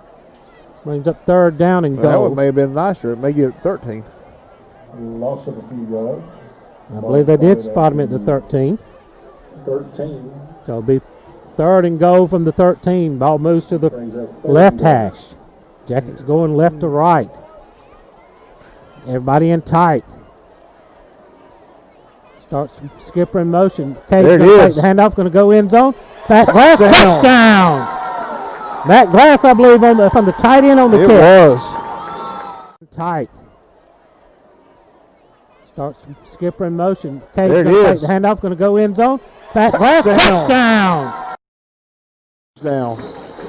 Glass's first reception on the year. It's good for a touchdown. I think last year he had 3 catches for 3 touchdowns. Those aren't bad odds. No, that's not. Audio Placencion for the extra point attempt. 6:32 remaining in the half. Get the kick up. And the kick is good. 6:32 remaining. Jeff Davis 28. East Lawrence nothing. 60-second timeout on the Jeff Davis Yellow Jacket Football Network. Hi, I'm Jason Wilcox, Director of Behavioral Health at Jeff Davis Hospital. When it comes to mental health issues, you want personal care and devoted attention for your loved one. Jeff Davis Hospital has a new state-of-the-art behavioral health unit with all private rooms. Dementia, depression, bipolar disorder, anxiety disorders, and schizophrenia are a few of the conditions we treat in our behavioral health unit at Jeff Davis Hospital. Now you have a center of excellence close to home. Allow our excellent staff to assist your loved ones on the road to recovery. A dream vacation, need a new car, rainy day fun, baby on the way. What are you saving for? Simply grow your savings worry-free at Altamaha Bank and Trust. With our Savings Made Simple tool, your debit card purchases are rounded to the nearest dollar and transferred daily from your checking account to your savings account. It's really that simple. You save when you spend. Savings Made Simple is just one of the free services we offer to our customers. Give us a call or come by any of our locations and we'll get you enrolled. Member FDIC, Equal Housing Lender. Welcome back here at the Pylons. 6:32 remaining in the first half. Jeff Davis up 28-0. They've made it to the half at the pit. It's Toombs County 14, Swainsboro nothing. There we go.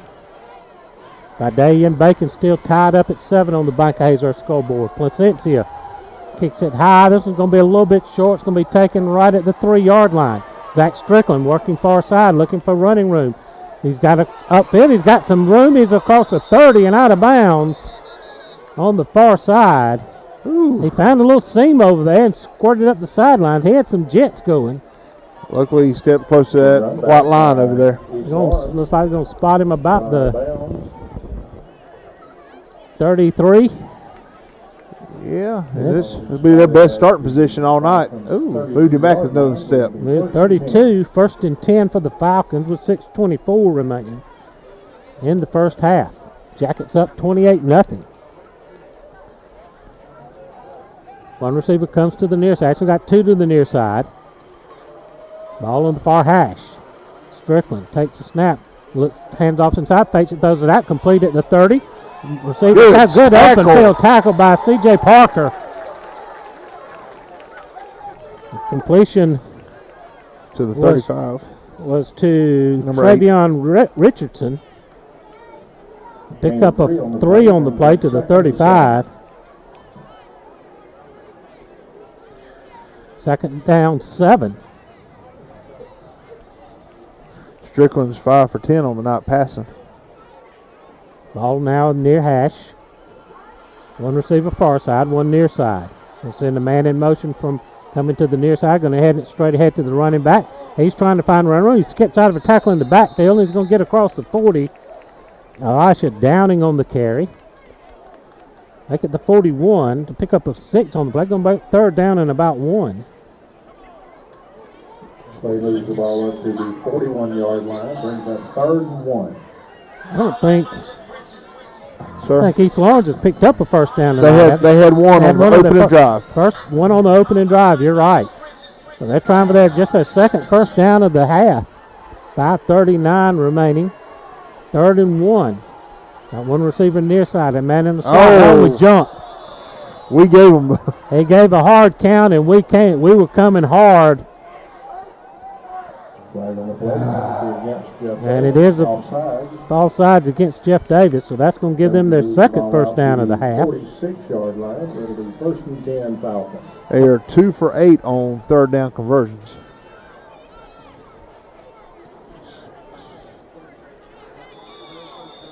Elisha Dowling's going to stay in at the running back. Going to have a man out to the left, one in the slot left. Send Zach Strickland in motion. We'll give it to Strickland on the jet sweep, running far side.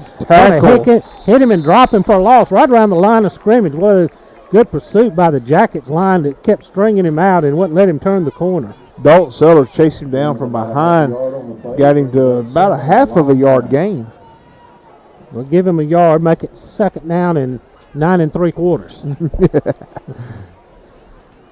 Ball on the moves to the far hash. Going to send trips to the wide side of the field. East Lawrence going right to left towards the scoreboard.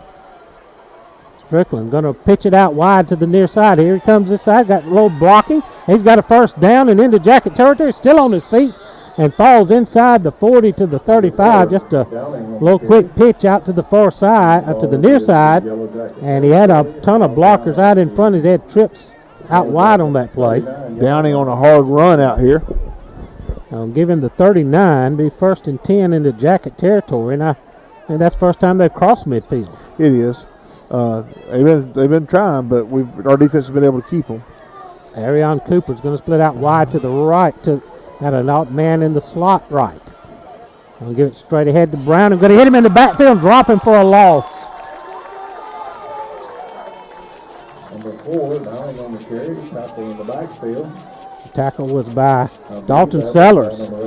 That's twice Dalton Sellers made a big tackle right at the line of scrimmage or behind it. A loss of 2 on the play.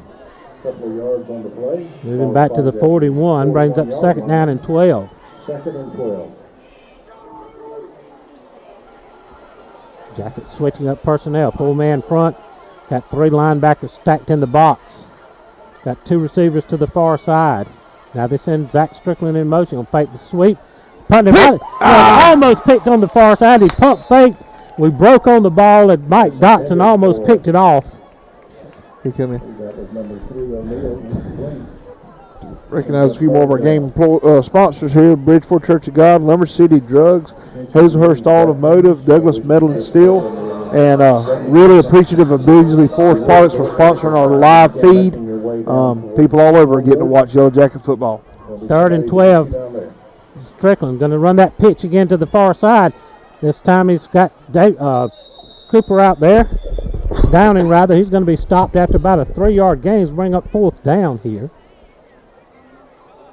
Picked up about 4. Going to bring up, make it 3rd down, and let's call it 7. So give him 5 on the plate. Ball's going to move to the 36-yard line. Ball spotted at the 3:44 remaining in the half. Jackets up 28-0. First drive of any consequence by East Lawrence in the half. Got 2 receivers near side, 1 far side. Strickland dropping straight back under pressure, lets it go. Intercept, almost had it in his hands and dropped it. Curtis Morgan had a chance at an interception. But the good thing is he knocks it down. We get a turnover right at line of scrimmage. We do have a penalty, Jim. There's a flag. Let's hold it right here. Flag in the backfield. Let's hope that's not roughing the passer because we had some pressure on him. Let's see the flag. Yep. It is roughing the passer. So instead of a turnover on down, that's should be enough to give East Lawrence a 1st down. That is a 10 or 15 yard? I think it's 15. So just a personal 10. foul. Yep, 15. So that's going to move it all the way down to the 23-yard line. That is 5 penalties for us on the night for 40 yards. Kind of costing us here in spots. 1st and 10 at the Jacket 23. 3:38 remaining in the half. Going to flip one receiver to the. They got frustrated here. They had a lot of confusion on that. Take a timeout. Let's take a McCarty Auto Parts 30-second timeout. Attorney Bruce Edwards is a leader in workers' compensation law. For a decade, his workers' compensation settlements have been 8 times the average workers' compensation settlement in Georgia. That's 8 times the average injured workers usually receive. If you live in South Georgia and you've been seriously injured on the job, call 912-384-5700 for a free consultation. That's 912-384-5700, or do your own research at bruceedwardslaw.com. Back here in the Pinelands, Jeff Davis 28, East Lawrence nothing, as we got 3:38 remaining here in the first half. Chris, going to have a salute to the veterans at halftime, the pride of the Pinelands Band. We're going to let you listen into that as we get to halftime. Yeah, it's going to be a big. We're very honored to be able to honor our veterans here tonight in front of the whole crowd. I'm looking forward to it. They got a big thing planned for the veterans. Ball's on the far hash. Got one receiver inside the numbers here all the way to the wide side of the field. Man in the slot. Got one receiver on the short side. He don't know what now it is. He starts to step off. Now he's back on. And now we get a flag. And that's going to be against East Lawrence. That would be 12 men on the field was their issue. Substitution. So that'll move it back to the 28. Makes it 1st down and 15. 26-yard line. They've got 2nd down on the marker over there. Yeah, we struggled with that marker tonight. He moved it up. It's on the 26 there. It's also a loss of down, brings up 2nd and 15. So it is. So they do have 2nd down. All right. I didn't know that. I'm not sure about that, but we'll go one receiver near side, one to the far side. Actually got a man in the slot. Now they send a man in motion out to the near side. Going to throw the screen to the near side, and Strickland drops it. There's a scramble for the ball, but they blew it dead.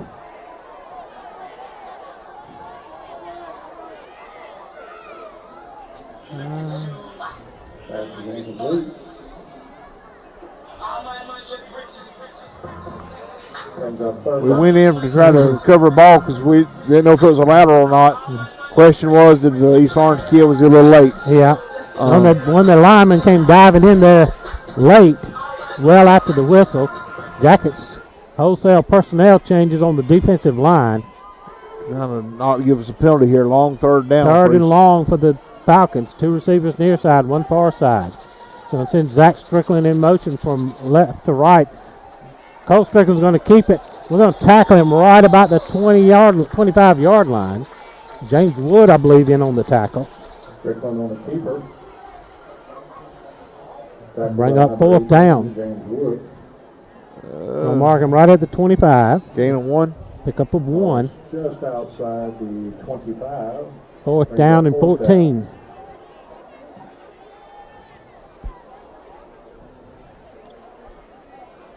Looks like they're going to try a field goal here. Ben Brantley's on. They're going to they put it down at the 32. Would be a 42-yard field goal. Should be impressive. He's right in the middle of the field, so they got too many out here again. And they got a flag and a delay a game against the Falcons. That'll cost them 5 more yards. They're going to try it from 47. He wants to do it. He's backing up. Penalty moves the ball back out to the 30-yard line. They're about double the. Ooh, still going to do it. He puts it down at the 37, which would be a 47-yard attempt here for 2:45 remaining in the first half. He gets a kickoff. It's going to be well short, though. 2:37 remaining at the half as a got field another goal. flag. There is a flag in the middle. Check this. Did we jump off sides? I think we possibly did something on the inside. Might have hit the center. Might have hit the center. Yeah. The snapper. And long conversation. Kicker's ready to go, though. Look at him. Between the officials. He thinks he's going to get another shot at it. We can't. We had pressure right up the middle. Yeah, so I'm scared we hit the center. And here's the call. Explaining it to Coach Helton. Personal foul. Personal foul against the Jackets. That would give them a first down. Nope. Personal foul against. It would be just short of a first down because it's not automatic. It's not automatic. So on 30, that should take it half the distance to the 15. Puts us at 55 yards worth of penalties tonight. Which will make it 4th down and Penalty moves the ball down to the 15-yard line. 5. 4th down and about 4. And now they're going to go for it. Well, there. And kicker goes from being pumped to the sidelines. They're out of timeout, so they have to make changes on the fly here. They're still short personnel. Well, got 2 men coming on now. And we call a timeout for them. We bail them out with a timeout. Take a 30-second McCarty Auto Parts timeout.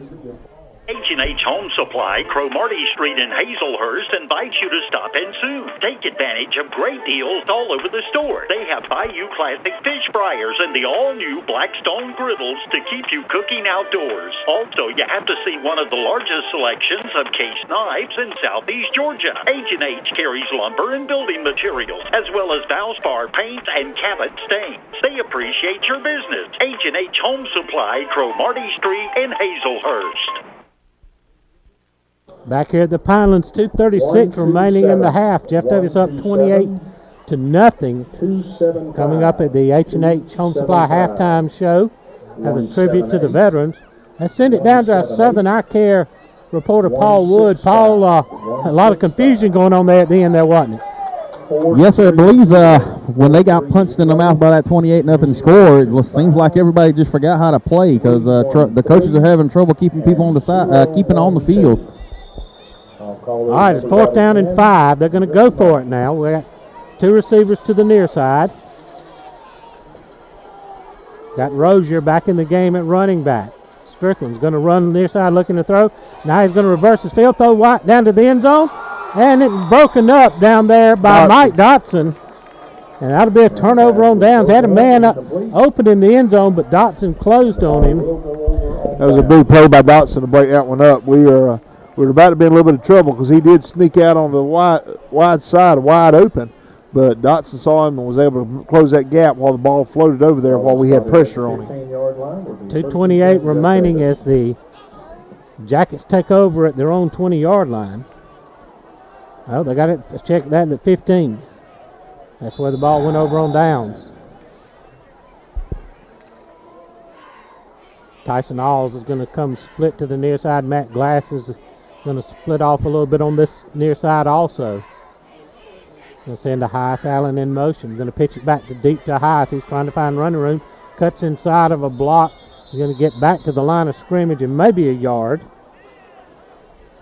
Well, second down and 9. The clock running, 2:15 remaining in the half. Mike Hazler scoreboard. Vidalia 7, Bacon 7.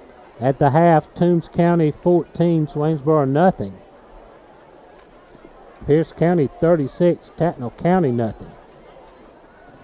Second and 9 for the Jackets on the near hash. One receiver far side. Allen comes in motion, going to give it back inside to Con Dotson. He's got running room up the middle. He's got the 40, the 50, the other 40, the 30. He's gone 20, 10. Touchdown, Kion Dotson. 84 yards. He's got running room up the middle. He's got the 40, the 50, the other 40, the 30. He's gone. That is, with that, he goes over 100 yards rushing on the night. 34-0 Yellow Jackets. Kion Dotson turned on the Jets at about the 30 and outran the secondary. Gives him 121 yards with 2 touchdowns on the night. His other one was a 33-yard run. So Audiel Placencia on to kick the extra point as we line up in the standard formation here. A good snap. Kick is up and kick is good. Minute 39 remaining in the half. Jeff Davis 35. East Lawrence nothing. 60 seconds on the Yellow Jacket Football Network. Ready to dig into your to-do list? Here at Lassiter Tractor Company, we have big tractors with even bigger value. Right now, we are offering up to $2,700 off all John Deere 3E Series tractors. With user-friendly controls and plenty of strength and versatility, you'll be ready for any job on your land. Go to www.lassitereq.com or come visit us at any of our 7 locations throughout South Georgia. You don't want to miss out. Some restrictions apply. See dealer for details. Offer ends October 30th, 2020. Baby and Me Boutique offers beautiful high-end fashions for baby and me. Making baby beautiful is their specialty, with gorgeous gift selections from Much High, The Reed Sisters, Banana Split, Millie J, Properly Tired, Angel's Ear, and so many others. Baby and Me is the perfect place for your baby registry. Visit the shopping destination Baby and Me Boutique, located at 1045 West Harper Street in Baxley, and follow them on Facebook and Instagram. Back here in the Pinelands, 1 minute 39 remaining in the first half. Audiel Placencia back to kick it. Zach Strickland back deep. Driving kick that's going to sail into the end zone for the touchback. So East Lawrence will get it at the 20, Chris. Yeah, I tell you, Jim, we were talking before the game about how the Yellow Jackets are leading with yards per game. We're averaging 370 yards a game. With that run by Dotson there, we now have over 376 total yards on the night, and that would be 363 rushing yards on the night for right now. Big night for the offense. 35-0. East Lawrence going to have it at their own 20. Got 2 receivers to the far side. Going to have straight ahead handoff right up the middle. That's running across the 30. He's got the first down. That's Downing on the carry. He's running hard. He's up almost to the 35. Be a first down for, mark him at the 34, pick up a 14, and a first down for the Falcons. Kind of become their workhorse on the night. 2 receivers to the far side. High snap. Strickland, though, gets it under go, gives it to Downing, got a flag flying in. He's going to be brought down at about the 37. Looks like that might be holding. And it is against East Lawrence. Minute 16 remaining in the half. Jackets up by 35. We appreciate Beasley Forest Products for doing our live stream video. We got about 140 people watching tonight, anywhere from Texas. I've seen somebody respond in Florida. We appreciate you guys watching. Somebody up in Virginia is watching, so appreciate you guys. Share us out. People can watch veterans getting honored here at the halftime show as well. Ball's back at the 22. First and long for the Falcons. Again, the give straight ahead to Downing. He's found some running room inside. So we're kind of playing soft to not let anything behind us. It's up almost to the original line of scrimmage. It's going to be just short of the 35 rather. Marking at the 34. So a pickup of 12. Be second down and 10. Under 40 remaining in the half. Two receivers near side. Cole Strickland calls for the snap. We'll give it to Downing. He's trying to run the sweep to the near side. Going to hit him and drop him for a loss in the backfield. Landon Robertson 31. And Carter Mullis dropping back at the 31. A loss of 3 on the play. That should be probably the last play of the half. Tackle made by number 44, Carter Mullis. It looks like they're going to try to go another one here, but I don't know if they'll be able to get it off. Under 10 remaining in the half. They're trying to get lined up. 5 seconds. Counting down, 2-1. Coach is holding up his hand over there. And that's going to be the half. Your score here at the half, Jeff Davis 35, East Lawrence nothing. Let's send it down to our Southern Eye Care sideline reporter, Paul Wood, as he tries to get a word with head coach Lance Helton. He's making his way over there. Paul, take it away. Coach Helton, I got Coach Helton on the sideline. Coach Helton, how you feel with a 35-0 lead the last game of the regular season? I feel better if 47 was playing. I completely understand. I second that emotion. Listen, man, it's been good, man. We got to keep fighting. Here's what we can't do is fall asleep. We can't fall asleep. We got to continue to be sharp. We got to honor these seniors, honor these older guys. Give this team what they deserve. They deserve this thing. They deserve to go undefeated at home in the regular season. So that's the main focus to me right now. Don't sleep. Speaking of number 47, Officer Wood, you said one of your gray hairs was that. Now you know why most of mine is gray. I've been raising him. Good to see you, man. Thank you. Back up to y'all, Jim and Chris. Well, thank you, Paul. We're at the half. 35-0. Jeff Davis going to take a quick 60-second timeout. We'll be back with the H&H Home Supply Halftime Show, a tribute to veterans. 60-second break. Douglas Metal and Steel is now offering painted metal for just $1.69 per foot. You heard it right, painted metal $1.69 per foot. But there's more. Galvalume is only $1.29 per foot. Douglas Metal and Steel is your metal and steel specialist. It's in their name. And they're offering Galvalume for $1.29 per foot and painted metal for $1.69 per foot right now. Stop by Douglas Metal and Steel for your free quote. 2141 Broxton Road in Douglas, or call them at 912-393-1816. Douglas Metal and Steel, your metal and steel specialists. Hazelhurst Auto Parts is your one-stop for all of your truck and tractor parts. They also specialize in hydraulic hoses, adapter fittings, air conditioner hoses, and all other auto repair parts. Come by and see the local and friendly staff at Hazelhurst Auto Parts, located at 10 Southeast Railroad Street in Hazelhurst, your local Napa store. Hazelhurst Auto Parts says go Jacket. Hazelhurst Auto Parts would like to spotlight seniors number 67, Andrew Acock, and number 18, James Wood. Back here in the Pinelands at the half is Jeff Davis 35, East Lawrence nothing. The pride of the Pinelands marching band is taking the field. Let's turn it over to the band. Principal of Jeff Davis High School, and Nicholas Evstocki, band director.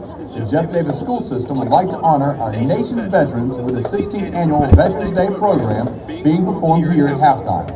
All of our veterans are the ultimate example of service above self. We are truly grateful for this example of honor and bravery. We are glad to be Americans, land of the free because of the brave. Thank you for taking the stand to defend our freedoms and protect all of us. The Pride of the Pinelands now performs Lee Greenwood's God Bless the USA.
all hold dear. Unfortunately, there are those who have sought to take it away. Time and time again, they have been met by an immovable force, one that is resolute, one that never backs down, one that has always stood victorious. These heroes are the veterans of our armed forces. We have because they gave with a grateful heart. We say thank you for your sacrifice. We say thank you for your service. We say thank you for freedom. Let us never forget what you have done for everything we have. Everything we are is because of your sacrifice.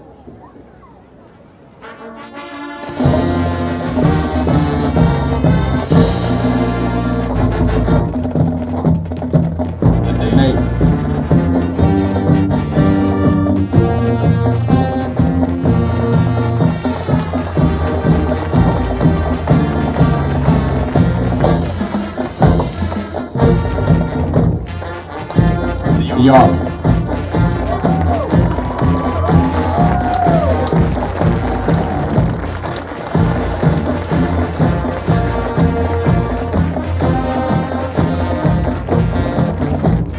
The United States Marines.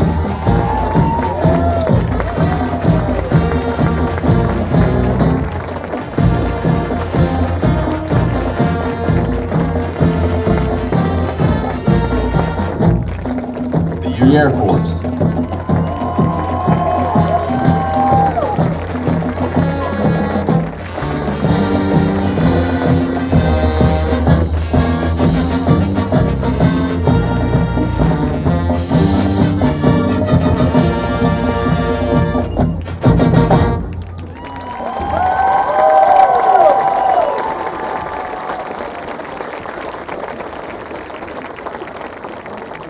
A few moments ago, I placed a wreath at the tomb of the unknown soldier. And as I stepped back, stood during the moment of silence that followed, I said a small prayer. And it occurred to me that each of my predecessors has had a similar moment, and I wondered if our prayers weren't very much the same, if not identical. We celebrate Veterans Day on the anniversary of the armistice that ended World War I. The armistice that began on the 11th hour of the 11th day of the 11th month. And I wonder, in fact, if all America's prayers aren't the same as those I mentioned a moment ago. For all we could ever do for our heroes is remember them and remember what they did. And memories are transmitted through words. We see these soldiers in our mind as old and wise. We see them as something like the founding fathers, gray and gray-haired. But most of them were boys when they died, and they gave up two lives, the one they were living and the one they would have lived. When they died, they gave up their chance to be husbands and fathers and grandfathers. They gave up their chance to be revered old men. They gave up everything for our country, for us. And all we can do is remember. There's always someone who is remembering for us. No matter what time of year it is or what time of day, there are always people who come to this cemetery, leave a flag, or a flower, or a little rock on a headstone. And they stop, bow their heads, and communicate what they wished to communicate. I think sometimes of General Matthew Ridgway, who, the night before D-Day, tossed sleepless on his cot to talk to the Lord and listened for the promise that God made to Joshua. I will not fail thee, nor forsake thee. We are surrounded today by the debt of our wars. We owe them a debt we can never repay. All we can do is remember them, what they did, and why they had to be brave for us. All we can do is try to see that other young men never have to join them.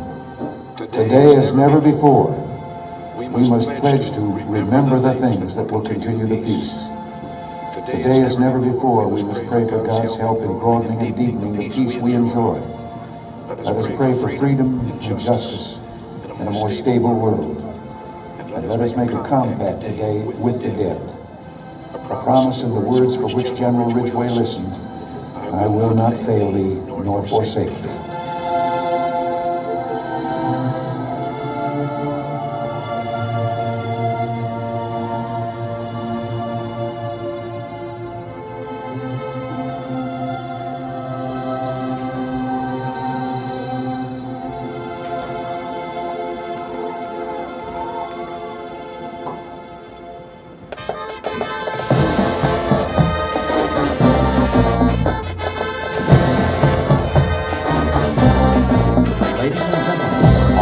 Guest to be performing with the Pride of the Highlands has won 6 state titles and 2 international titles. She is also the winner of the 2018 Feed the Need Talent Variety Show for charity. Join me in welcoming her singing debut with the Pride of the Highlands, our own Belle Pickering, as she performs God Bless America.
America the Beautiful was written by poet, songwriter, and children's book author Catherine Lee Bates. Her poem has become our nation's most beloved patriotic song. Please join us in singing this wonderful song as we conclude halftime honoring our nation's veterans with America the Beautiful.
There you have the tribute to our veterans here at the halftime show.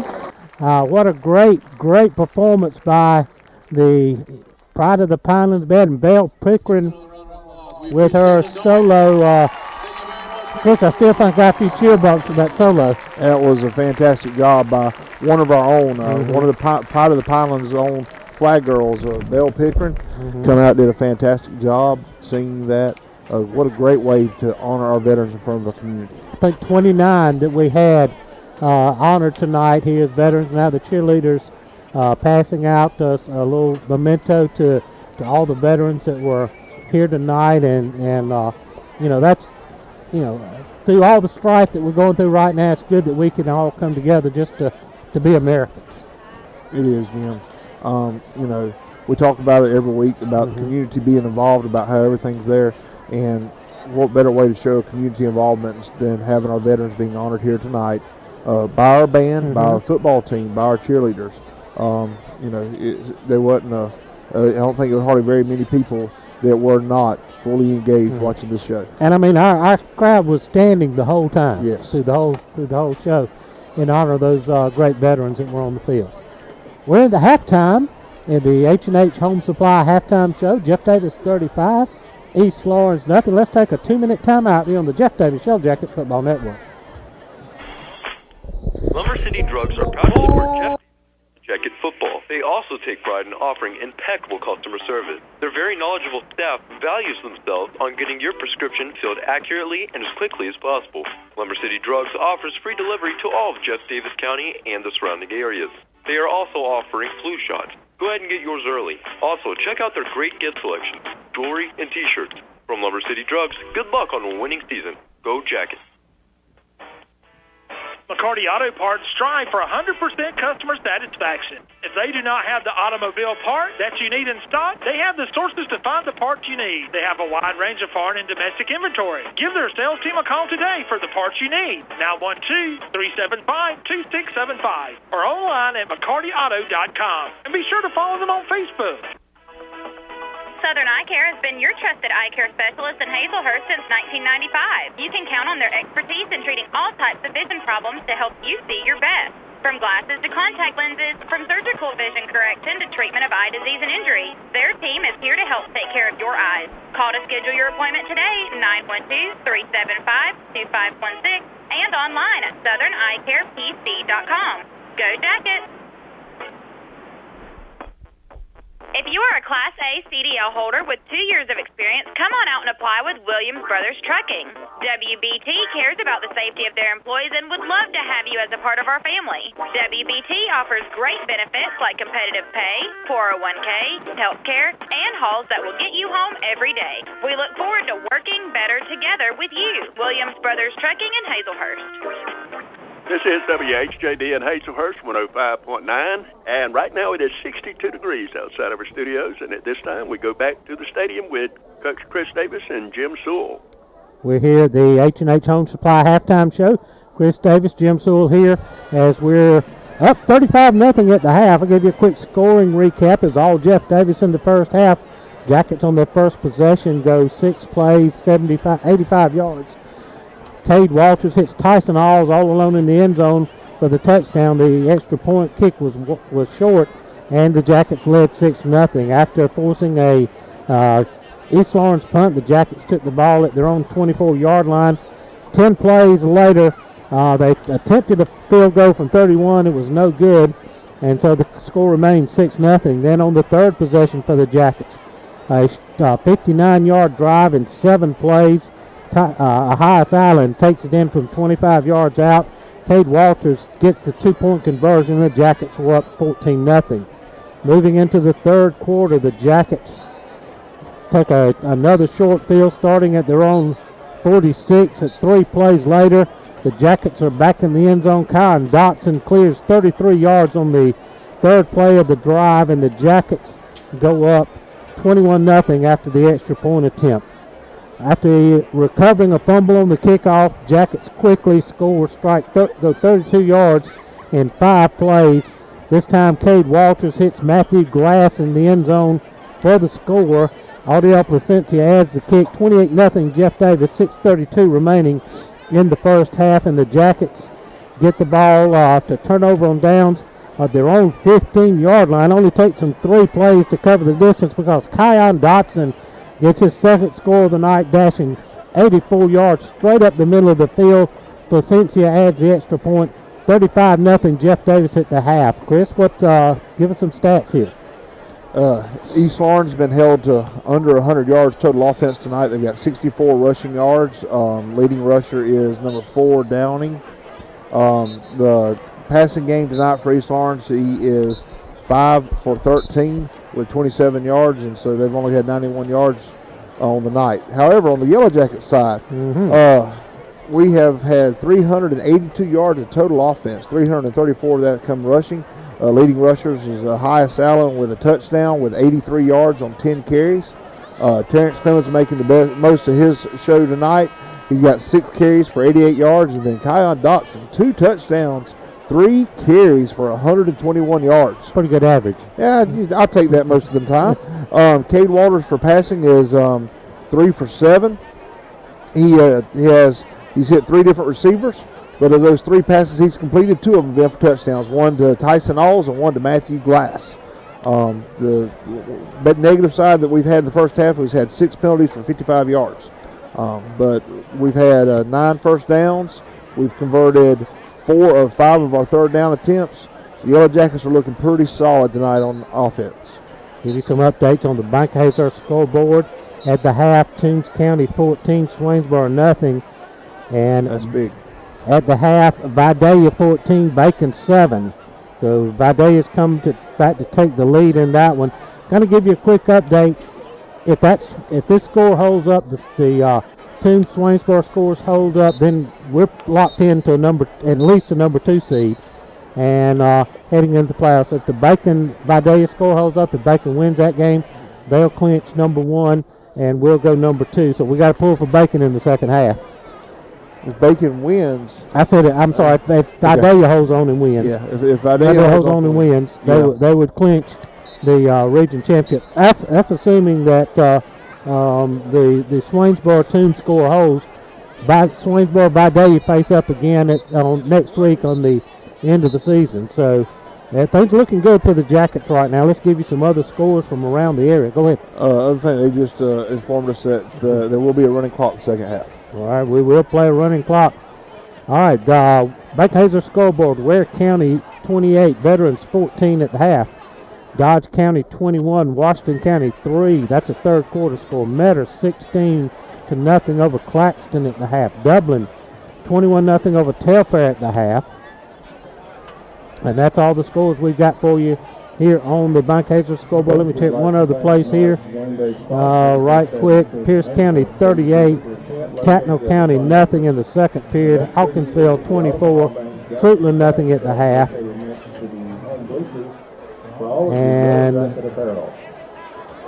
Terrell Eagles 42, Robert Toombs Crusaders nothing in the second period. Yeah. Well, Jim, let me throw something at you. You mentioned 2 scores there. I know we're talking about Jeff Davis making playoffs. We're hoping to be able to host our first home game in playoff game at the Friday after Thanksgiving. Love to have everybody come out and support us on that night. But you called off 2 scores. You called off the Dublin score and the Metter score. I tell you, that's something that we haven't heard much of, but that single A battle once the playoffs start, with Metter dropping down and running the score like they've been running this season, with Dublin, the defending state champs, and Double A dropping down. You got Brooks County that's the runner-up last year in Double A. And Double A down in Single A. The Single A battle. Of course, you still got Clinch County down there. Marion and even Charlton's going back and forth. Right. That battle in Single A this year is going to be interesting to see in the playoffs. Yeah, there'll be some tough games down there in Single A. The Jackets will receive the ball to start the second half. And again, with the running clock, the only time it stops is touchdowns. They'll stop it on a penalty to mark it off, and change of possession. Change of possession, right. So for the Jackets, got Willie Skipper and I believe C.J. Parker back deep to receive the kick from Ben Brantley.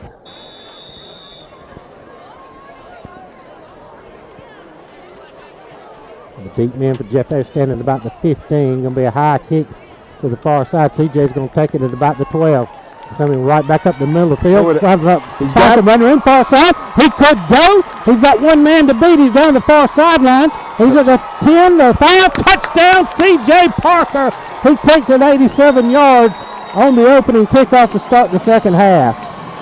And see no flags on the field. That was a good run by C.J. He stayed behind his blockers, ready to open up in the middle. And all he had to beat was the kicker. They tried all night to get him a little pass over in the end zone for touchdown. Well, he took it off the kickoff on back. He decided to do it on his own there. And C.J. Parker puts the Jackets up 41-0. Ariel Placencia on to attempt the extra point. Got to get another lineman out there. And run Nate Lewis on late here.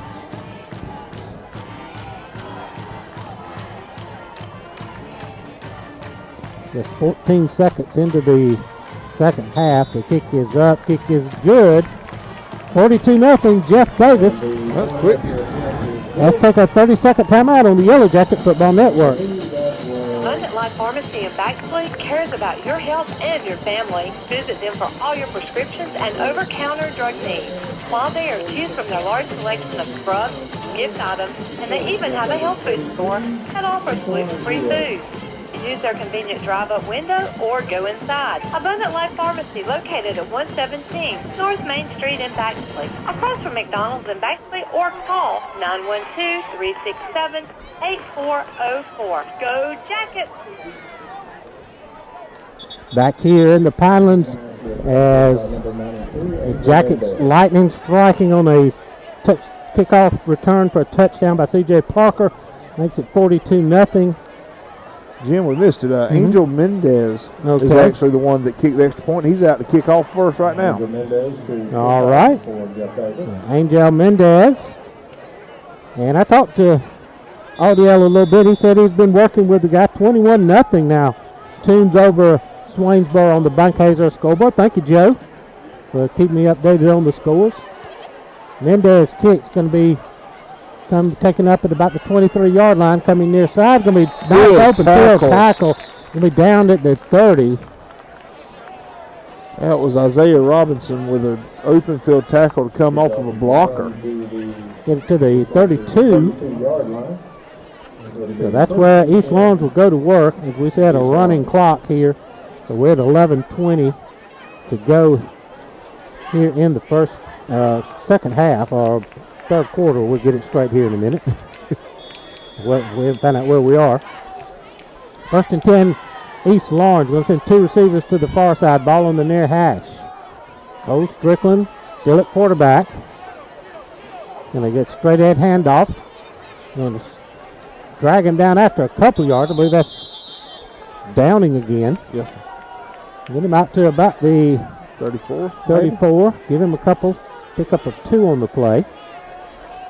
2nd down and 8. The Jackets win here tonight.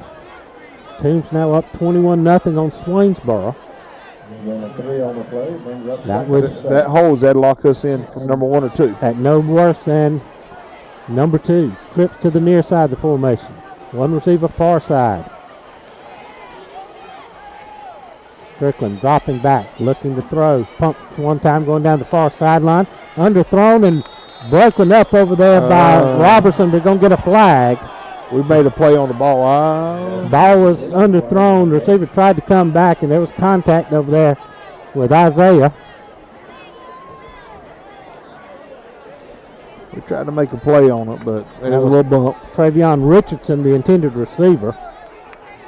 They're going to get us for pass interference here. So that'll give East Lawrence a first down and move the chains. Clock stopped at 10-11.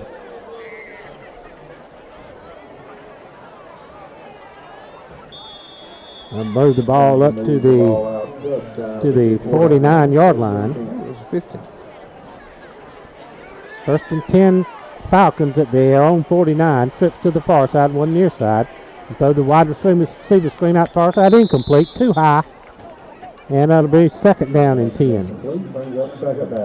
Well, I'm pretty sure they're probably going to throw it just about every down now.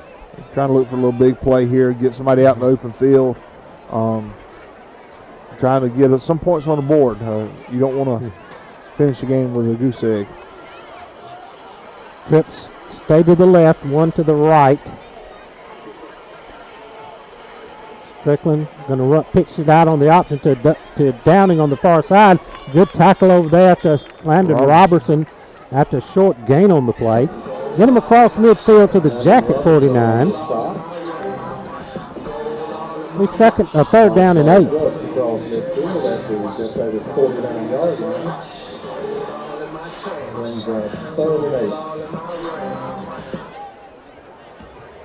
Third and 8 for the Falcons. Ball just into Jacket territory. Jackets up big. We got 2 receivers near side. They're going to send Richardson in motion. Strickland in motion. They're going to throw it inside. Almost picked off. Check that. Tyson Alls almost got the pick as he broke quickly on the ball that was a little bit high and he couldn't pull it in. That's going to bring up 4th down and 8. We've had some opportunities now at some interceptions, but just haven't been able to pull one in yet. Now Tyson will drop back to receive the punt. Then Brantley in to kick it away. Clock down to about 8:20 remaining here in the third. 42-0, Yellow Jackets.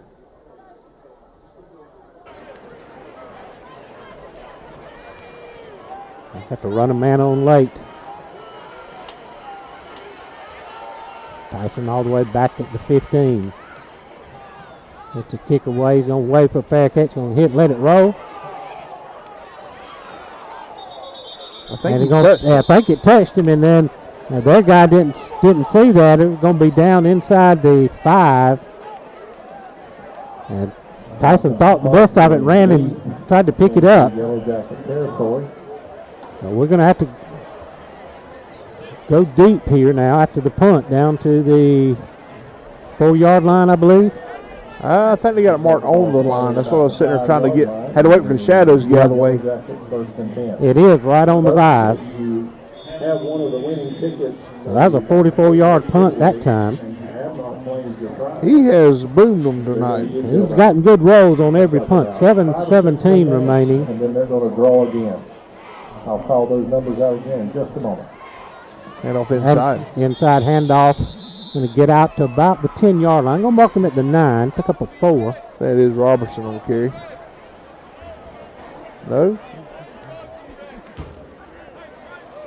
They moves the ball out to Kyle Dotson on the play. Be 2nd down and 6 from the 9. Ethan Griffin now in at quarterback.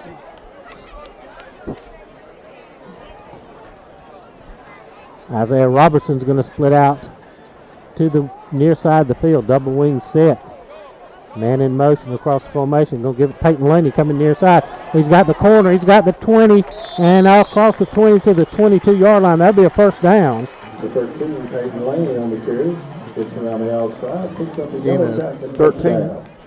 Back to the 22-yard, 23.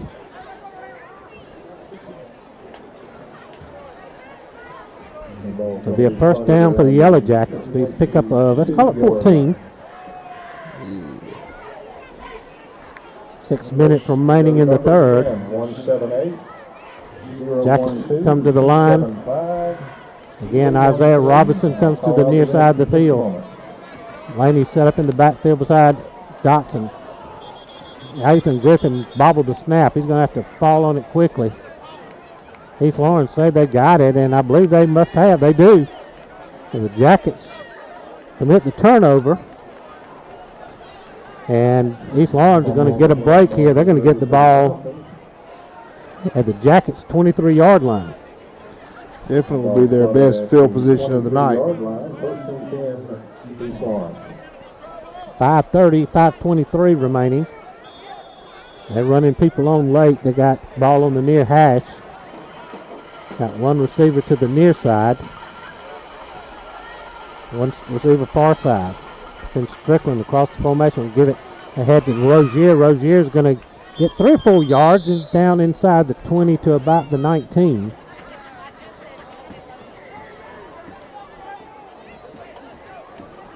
Be 2nd down and 6. Pick up a 4 on the play. Just inside the 19-yard line, again with about 3.5, brings up 2nd. Jackets up 42-0. A running clock in the second half. 2 receivers far side, 1 near side. Strickland takes the snap, rolls near side under pressure, throws. It's going to be complete on the far side and out of bounds around the 15-yard line. Makes it down at about the 11-yard line. Just completion to Zach Strickland there. Mark it. 75, William Crazy Pickup of on the 11. 8 on the play. It looks like they got it at the 11. 1st and 10 for the Falcons. 2 receivers far side, 1 near side. Ball on the far hash. Send the man in motion. High snap. Cole Strickland corrals it. Breaks out of a tackle at line of scrimmage. We finally run him down at around the 8-yard line. He made something out of nothing that time. He did a good job of not losing that ball. And give him, looks like about 4 yards. Get it to 6. It'll be 2nd down and 6. They can get a 1st down at about the 1. Man in motion, will give it on the jet sweep coming near side. Zach Strickland's going to get into the end zone for the touchdown. Zach Strickland on the jet sweep.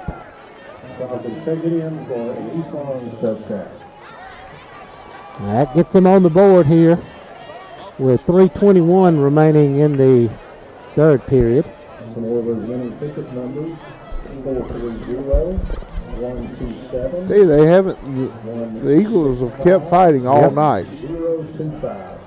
Ben Brantley on for the extra point. A good kick up, and it's good. 3:21 remaining in the 3rd. Jeff Davis 42. East Lawrence 2nd. 30-second timeout on the Yellow Jacket Football Network. Your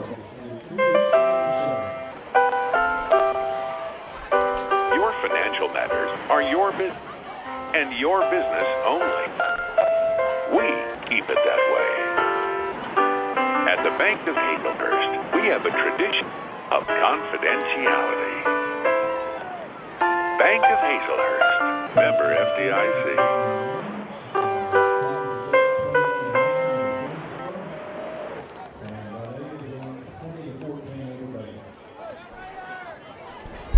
Welcome back here to the Pinelands, where the score is Yellow Jackets 42, East Lawrence 7. Brantley's on the kick for East Lawrence. 2, Michael Dotson and Willie Skipper are deep for the Yellow Jackets. 3:21 remaining in the 3rd period. Brantley going to go squib kick, and we're going to jump on it right about the 48-yard line. Great hit. Griffin. Peyton Disharoon. Peyton Disharoon, I'm sorry. So the Jackets will take over in Falcon territory at the 49. Falcons 49-yard line. Guess they didn't want to kick it deep to one of our return guys. Got burned on the last one as C.J. Parker took it to the house from 87 yards out, excuse me. Jackets have it on the Falcon side of the 50, we're at the 49. We got 2 backs set up in the backfield. Got 1 man split to the far side. Griffin gives a handoff to Laney. Laney coming near side. Going to be wrapped up and stopped for no gain on the play. Dalton Sellers in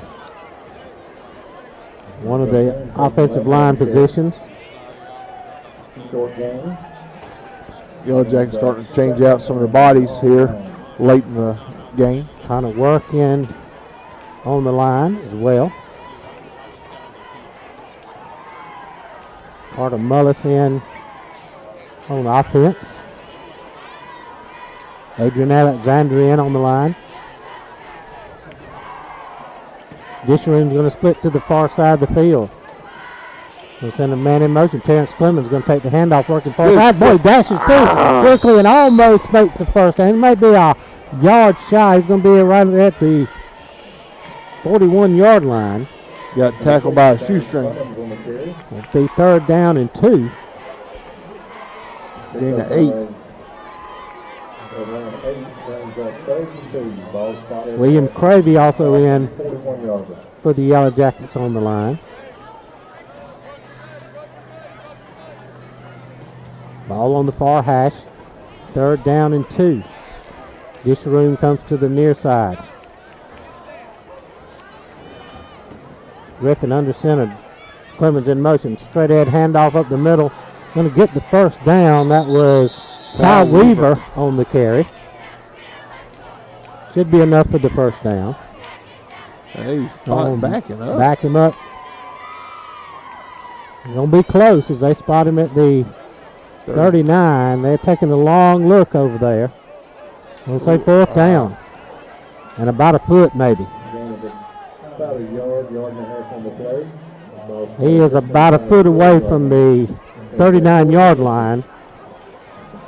We're running down here in the third quarter, about 40 seconds remaining. Got one more snap to make here in the third. Jackets go double wings. Griffin under center, sends a man in motion, give it to Laney. Laney cuts it inside, has the first down, dives close to the 35. That'll move the chains. Going to dive it, marking back at the 38-yard line. 37. First and 10 Yellow Jackets. And that'll bring us to the end of the third quarter. Your score after 3, Jeff Davis 42, East Lawrence 7. Let's take 30 seconds on the Jeff Davis Yellow Jacket Football Network. You think you may need to call Ear, Nose, and Throat Clinic of Coffee County. ENTCC provides a full range of ear, nose, and throat services for patients of all ages, including treatment of sinus disorders with endoscopy surgery, the treatment of sleep apnea and snoring, and allergy testing and treatment. If you'd like more information on any of their services, please ask any member of their team. 912-384-2200, 2 convenient locations. Hinton and 1 in Douglas. Let the providers at Ear, Nose, and Throat Clinic of Coffee County help you feel better. Back here at the Pinelands as we go to quarter number 4. Jeff Davis 42, East Lawrence 7. And try to get you caught up on some scores here on the Bankhazer scoreboard. The games that we're tracking here, we've got, I haven't updated that. Vidalia is in the lead, Bacon County's in the lead. Vidalia 20, Bacon County 14 in the fourth period. Toombs 21, Swainsboro nothing, also in the fourth period. Pierce County 50, Tatnall County nothing in the fourth. The Jackets got a fresh set of downs. Wonder what, handoff straight ahead to Weaver. Weaver's going to be hit and stopped right at the line of scrimmage. We'll give them a yard on the play to the 36. Pick up a yard on the play, brings up 2nd and 9. 2nd and 9. The Jackets are working on completing a 8-1 regular season. We lost that one game to Tatnall County that canceled on us. Coach Helton said he's claiming that one anyway. I would too. It wasn't us that called it. One receiver comes to the near side of the field. Jackets go ahead, going to give it in, handoff in there to Terrence Clemens. Clemens on one leg, keeps hopping forward to pick up 3 or 4 yards. It was a 32, so it was like a little spotty. They pick up a 4 on the play. They'll make it 3rd down, and let's call it 6. Gives Terrence 100 yards on the night. Jackson McKeachin checking into the game for the Yellow Jackets.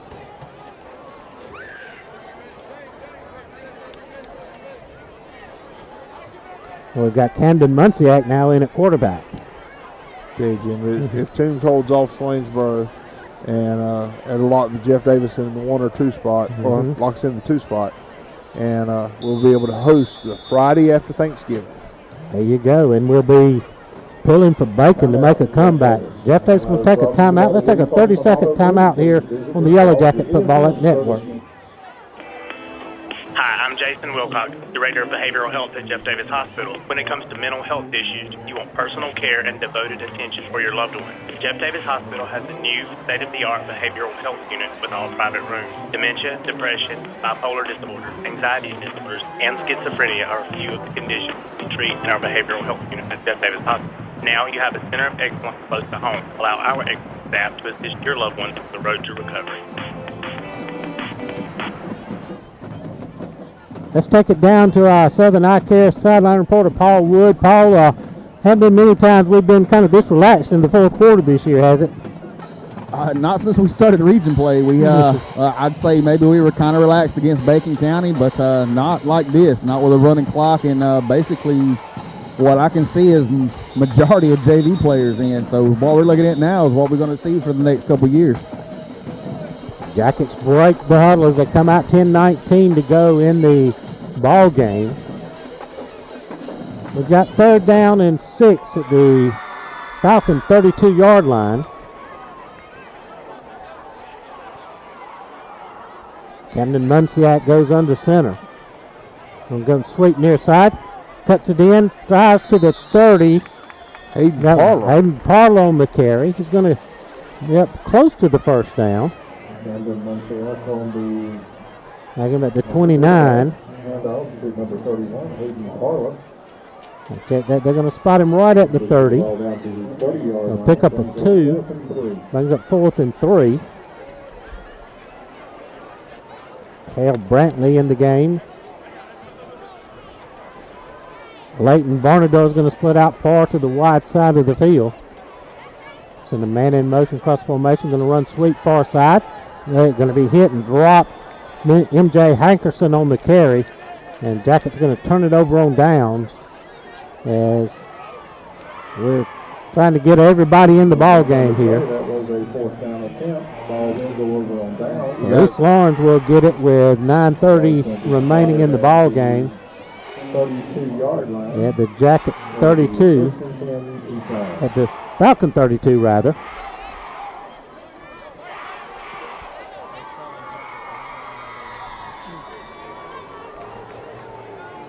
William Cravey in. Dalton Sellers in on the defensive line.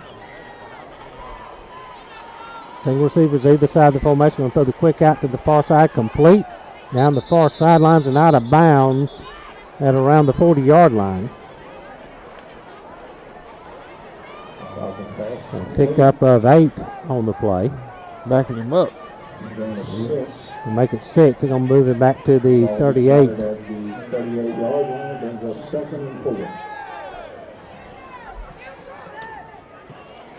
Strickland drops back, trips to the far side, one near side.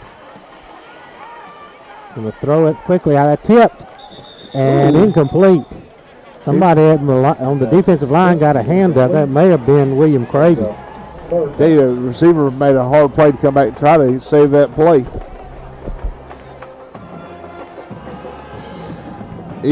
Falcons tonight are 2 for 12 on 3rd down attempts. Adrian Alexander in a defensive tackle. 3rd down and about 4 for the Falcons.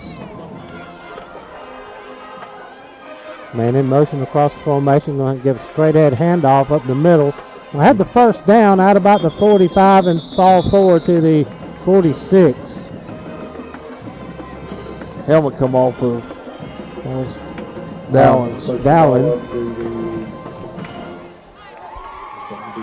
around the 47-yard line, 1st and 10. Tyshawn Williams in at a defensive tackle position for the Yellow Jackets. Blake Eason in the defensive backfield for Jeff Davis. 7:20 remaining. Jackets up 42-7.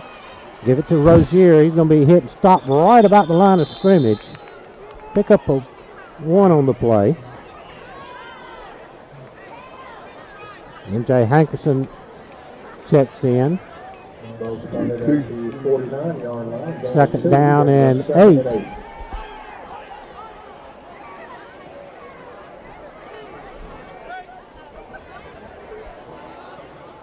Hayden Parler in at the linebacker for Jeff Davis.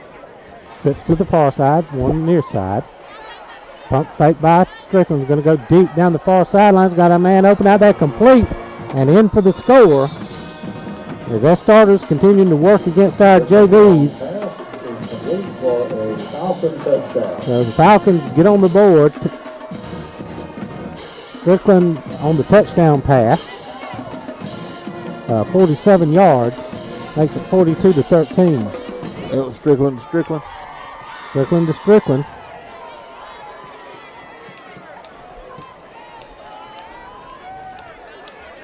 So Brantley in for the extra point. Low snap.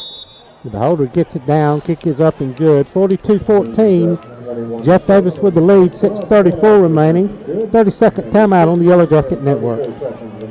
Attorney Bruce Edwards, the leader in workers' compensation law. For a decade, his workers' compensation settlements have been 8 times the average workers' compensation settlement in Georgia. That's 8 times the average injured workers usually receive. If you live in South Georgia and you've been seriously injured on the job, call 912-384-5700 for a free consultation. That's 912-384-5700. Or do your own research at bruceedwardslaw.com.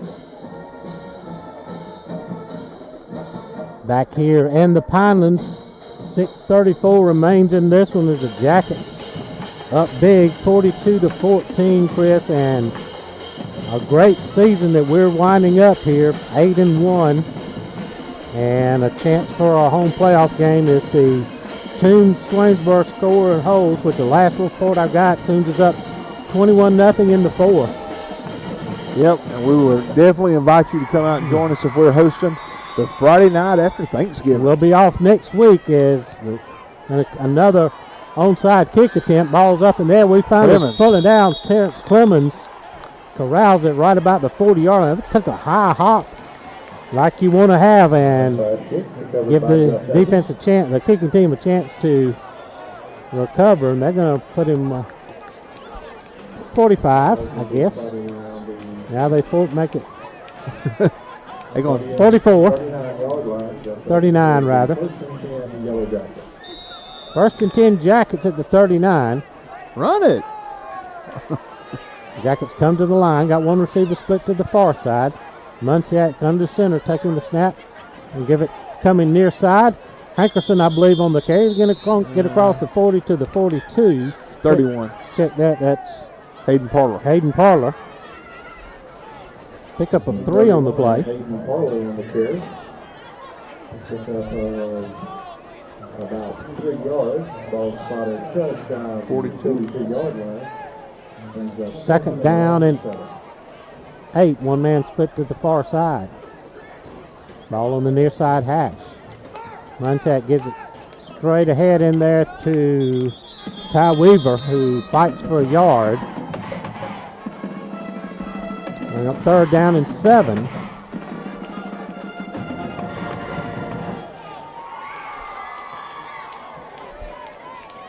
Ty Weaver on the carry. You got bodies changing in and out pretty quickly here. Cale Brantley in the game at tight end position. Ball on the near hash, 3rd and 7. One receiver splits to the short side of the field. Weaver in the fullback, going to send a man in motion and give it some side. Is near side is first down across the 50. Again, that's Hayden Parler on the carry. He's going to get into Falcons territory and they're moving the chains.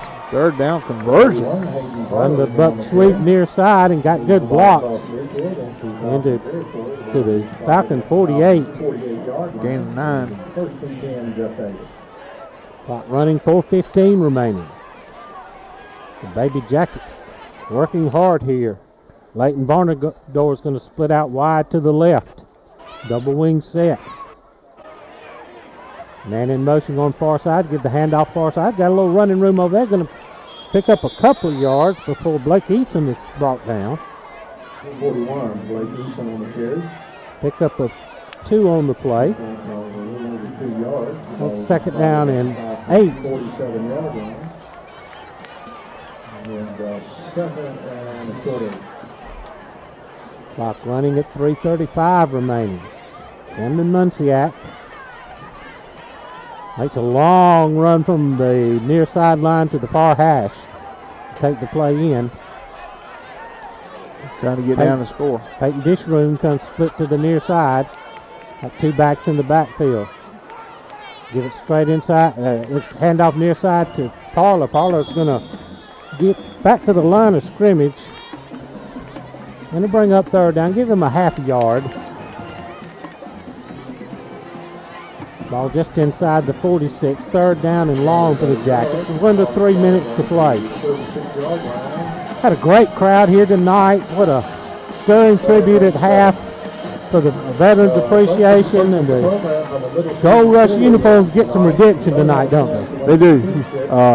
Don't forget we also crowned our homecoming queen before the game. Wesley Brown's going to split out to the far side of the field. Munchak takes the snaps into man in motion. Straight ahead handoff to Weaver. Weaver crashes inside the 45 to about the 43. We got fourth down, and a lot of changes coming on here as we're going to punt it away here as we approach the 2-minute mark. Audio Placentia is going to come in to punt. We'll put our regular punt team back in there, and they've not dropped anybody back yet. Now they finally get a man going back. Now he changes and comes up. Nobody back deep. They don't think we're going to punt it here, but we got Placentia in instead of Cade Walters. Audio gets the snap. It's a high spiraling kick. Going to be brought down inside the 10-yard line. Good coverage downfield. We're going to punt it down to the 10. That's a 33-yard punt.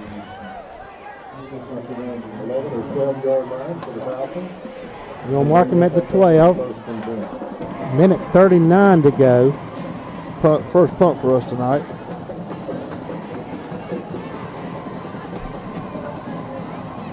Got it at the 11. A couple of snaps by East Lawrence, and we'll be able to put this one in the books. Rozier in the backfield beside Cole Strickland. They got two to the far side, one near side. Going to run a reverse coming near side. Got some running room near side. We got to catch him. He's brought down from behind a horse collar tackle by Peyton Disharoon, but that saved the touchdown at about the 33-yard line. Get undragging down by the collar. Well, he's off to the races. Yeah. That clock stops the clock with a minute 16 to go. Because again, they've called a horse collar. Got their starters in as we've got mostly our JVs in there. And move the ball out across the 45 to the 48-yard line. 48-yard line, first and 10. First and 10 Falcons at the 48. Trips to the near side, one receiver far side. And throw the wide receiver screen complete near side. And get out of bounds inside the 45 to about the 43. That was number 2 on the reception there. Marion Cooper. We'll mark him at the 40. The first and 10 for the Falcons, under a minute to go. Trips far side, one receiver near side, ball on the near hash. Rozier flips over to the right side beside Strickland. Ooh. High snap. Strickland rolling under pressure. Going to pick it up, throw it down deep downfield. Got a man out there. Oh, a little too tall. Couldn't quite bring it in.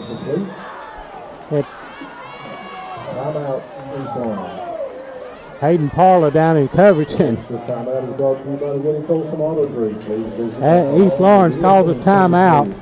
And we're going to keep it right here with 21 seconds remaining. Tell you, Jim, looking at the stats, because I don't think we're going to get the ball back here with 21 seconds left. On the night, Yellow Jackets had 386 yards rushing. Again, led by Kion Dotson with 125. Terrence Clemens and 2 touchdowns. Terrence Clemens ended up with 8 carries for 100 yards, and Hyas Allen ended up with 10 carries for 83 yards. Passing on the night, Cade Walters was 3 for 7 with 48 yards, 2 touchdowns.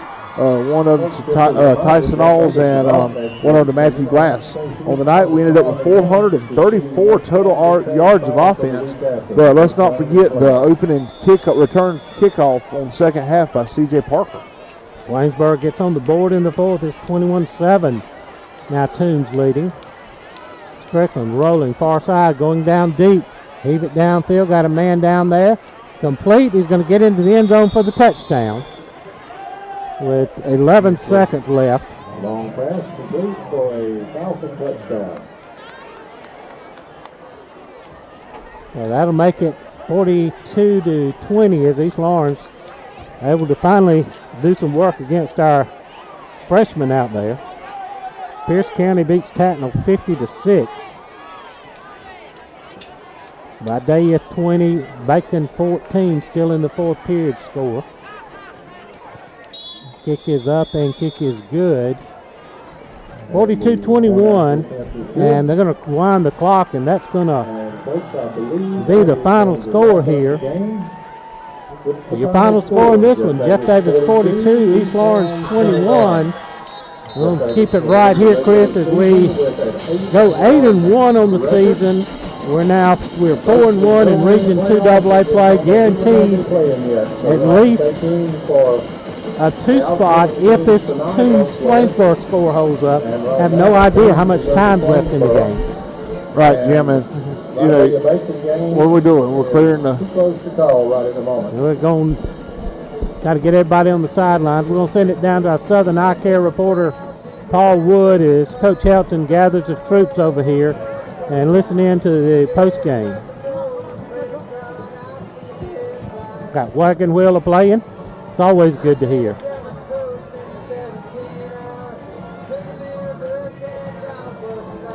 Listen to me. Coach, we do appreciate you being here this evening. This is our homecoming game. First 8-win season since 1999. But it is still special. Waiting on a couple of scores to hear what's going on. Got a good shot to lock in the first home playoff game here since 1997. The most important thing to understand, guys, is it ain't over. It ain't over. We got a week to kind of, finish up our bumps and bruises and get moving like a well-oiled machine here when this thing starts in 2 weeks. There's going to be 32 teams left. 32 teams left. That thing going to get cut in half every week. Every week. Now it's about what kind of step can we take forward to see how long this thing will last. We're at a spot now we're playing with house money. Playing with house money. I love you and I'm proud of you. That was a great half. That was a great half. You understand what I'm saying? Great football game. I want you to love this thing. I want you to love each other up. Hey, don't hang your heads on that deal. You understand me? Here's the great deal. They taking them 21 points to the house. We taking our 42 to the first round of the state playoff. You understand me? Okay? So don't worry about that. Focus on loving each other and fighting through this thing. We got to get healthy. Got to continue to get healthy. Enjoy your weekend. Enjoy your weekend. Let's get ready to host one more at the house in 2 weeks. All right? Let's pray it up. So Chris, big win here tonight as that Bank Hazer scoreboard update now has it Toombs 28, Swainsboro 14 in the fourth. Is that game's all up, just turned up wide open here at the end. Yeah, that's what worries us. We know that Swainsboro's a big hit team, and they could close this gap real quick, or Toombs can keep grinding it out on the ground. We'll see what we can get here right before we go off the air. All right, we're going to check back down with the Southern Eye Care sideline reporter Paul Wood as he gets a word with Coach Helton here after the game. The Jackets, big win tonight and heading into the playoffs. Get a week off, and then Friday after Thanksgiving is the start of the playoffs this year. So we'll be anxious how much left in that Toombs-Swainsboro game? I sure don't. The 42-21 for your last final game, first win, 8-win season since '99. How are you feeling right now? Right now, I feel like they tried to gouge my young kids in the fourth quarter for some points, but that's okay too. We got to go to work. We got to find out what a couple of scores are, see what's going on, figure out who we're playing, where we're playing. But let's go, man. Hey, the final score that the last score that we just heard from the radio. Now it's not final. It's right now. I just got the update. A minute and a half to go. 35-14 Toombs. There's a minute and a half to go. 35-14 Toombs. I like the way you think. Do we got a score on the Dodge County, Washington County game? Do not have that one. Just a minute. Let me look here. 35 Dodge 28, Washington County 9 in the fourth. Dodge County 28-9 in the fourth. So it looks like what, Blakely County, what you thinking? Looks like right now, if that score holds, looks like Washington County's coming here. Washington County's coming here. How's it going? It looks like, we got some things that can shake out. Right. Right now, we got to worry about us, baby. How much would that mean to you for you to possibly play your alma mater in the first round of the playoffs in the first home playoff game since 1997? Man, I think it's more meaningful to this place to get a home playoff game. It ain't about me. It ain't about who we play. It's about these kids and this community. And that's it, man. It's all about these kids and y'all, this community, man, that welcomed us in here 4 years ago. Thank you, man. Thank you, Coach. Take care. Back up to you, Jim and Chris. Thank you, Paul. Chris, we kind of put a cap on that. We're kind of hoping to see if we can get a final on that Toombs-Swainsboro game. Swainsboro was up with just 1:30 to go, so we kind of feel okay there. Was hoping to find a final on the Bacon Vidalia game. Got Bacon Vidalia up 20-14 in the fourth is the last report I can get on that one. So we are, heading. Looks like we're going to be back here at home for the playoffs. We'll be off next week. Then the Friday after Thanksgiving, we will make it back here to the Pinelands for a playoff game. That's what we worked for all year. We have, Jim, and like we talked about earlier, this group of seniors, this group of athletes, group of coaches, Coach Hilton said it, they've worked hard for 4 years to get a home playoff game. And this coming up week will be kind of a wait and see to what happens. We were waiting to see that Bacon Vidalia score tonight, but we know we're getting in the playoffs. And if Toombs holds off here this last minute and a half, we'll be hosting for the first time in Hazelhurst, Georgia since 1997. And for us, that is phenomenal for this community. I'm hoping that we'll have a huge turnout if we're able to host. We'll definitely keep people informed and up to date.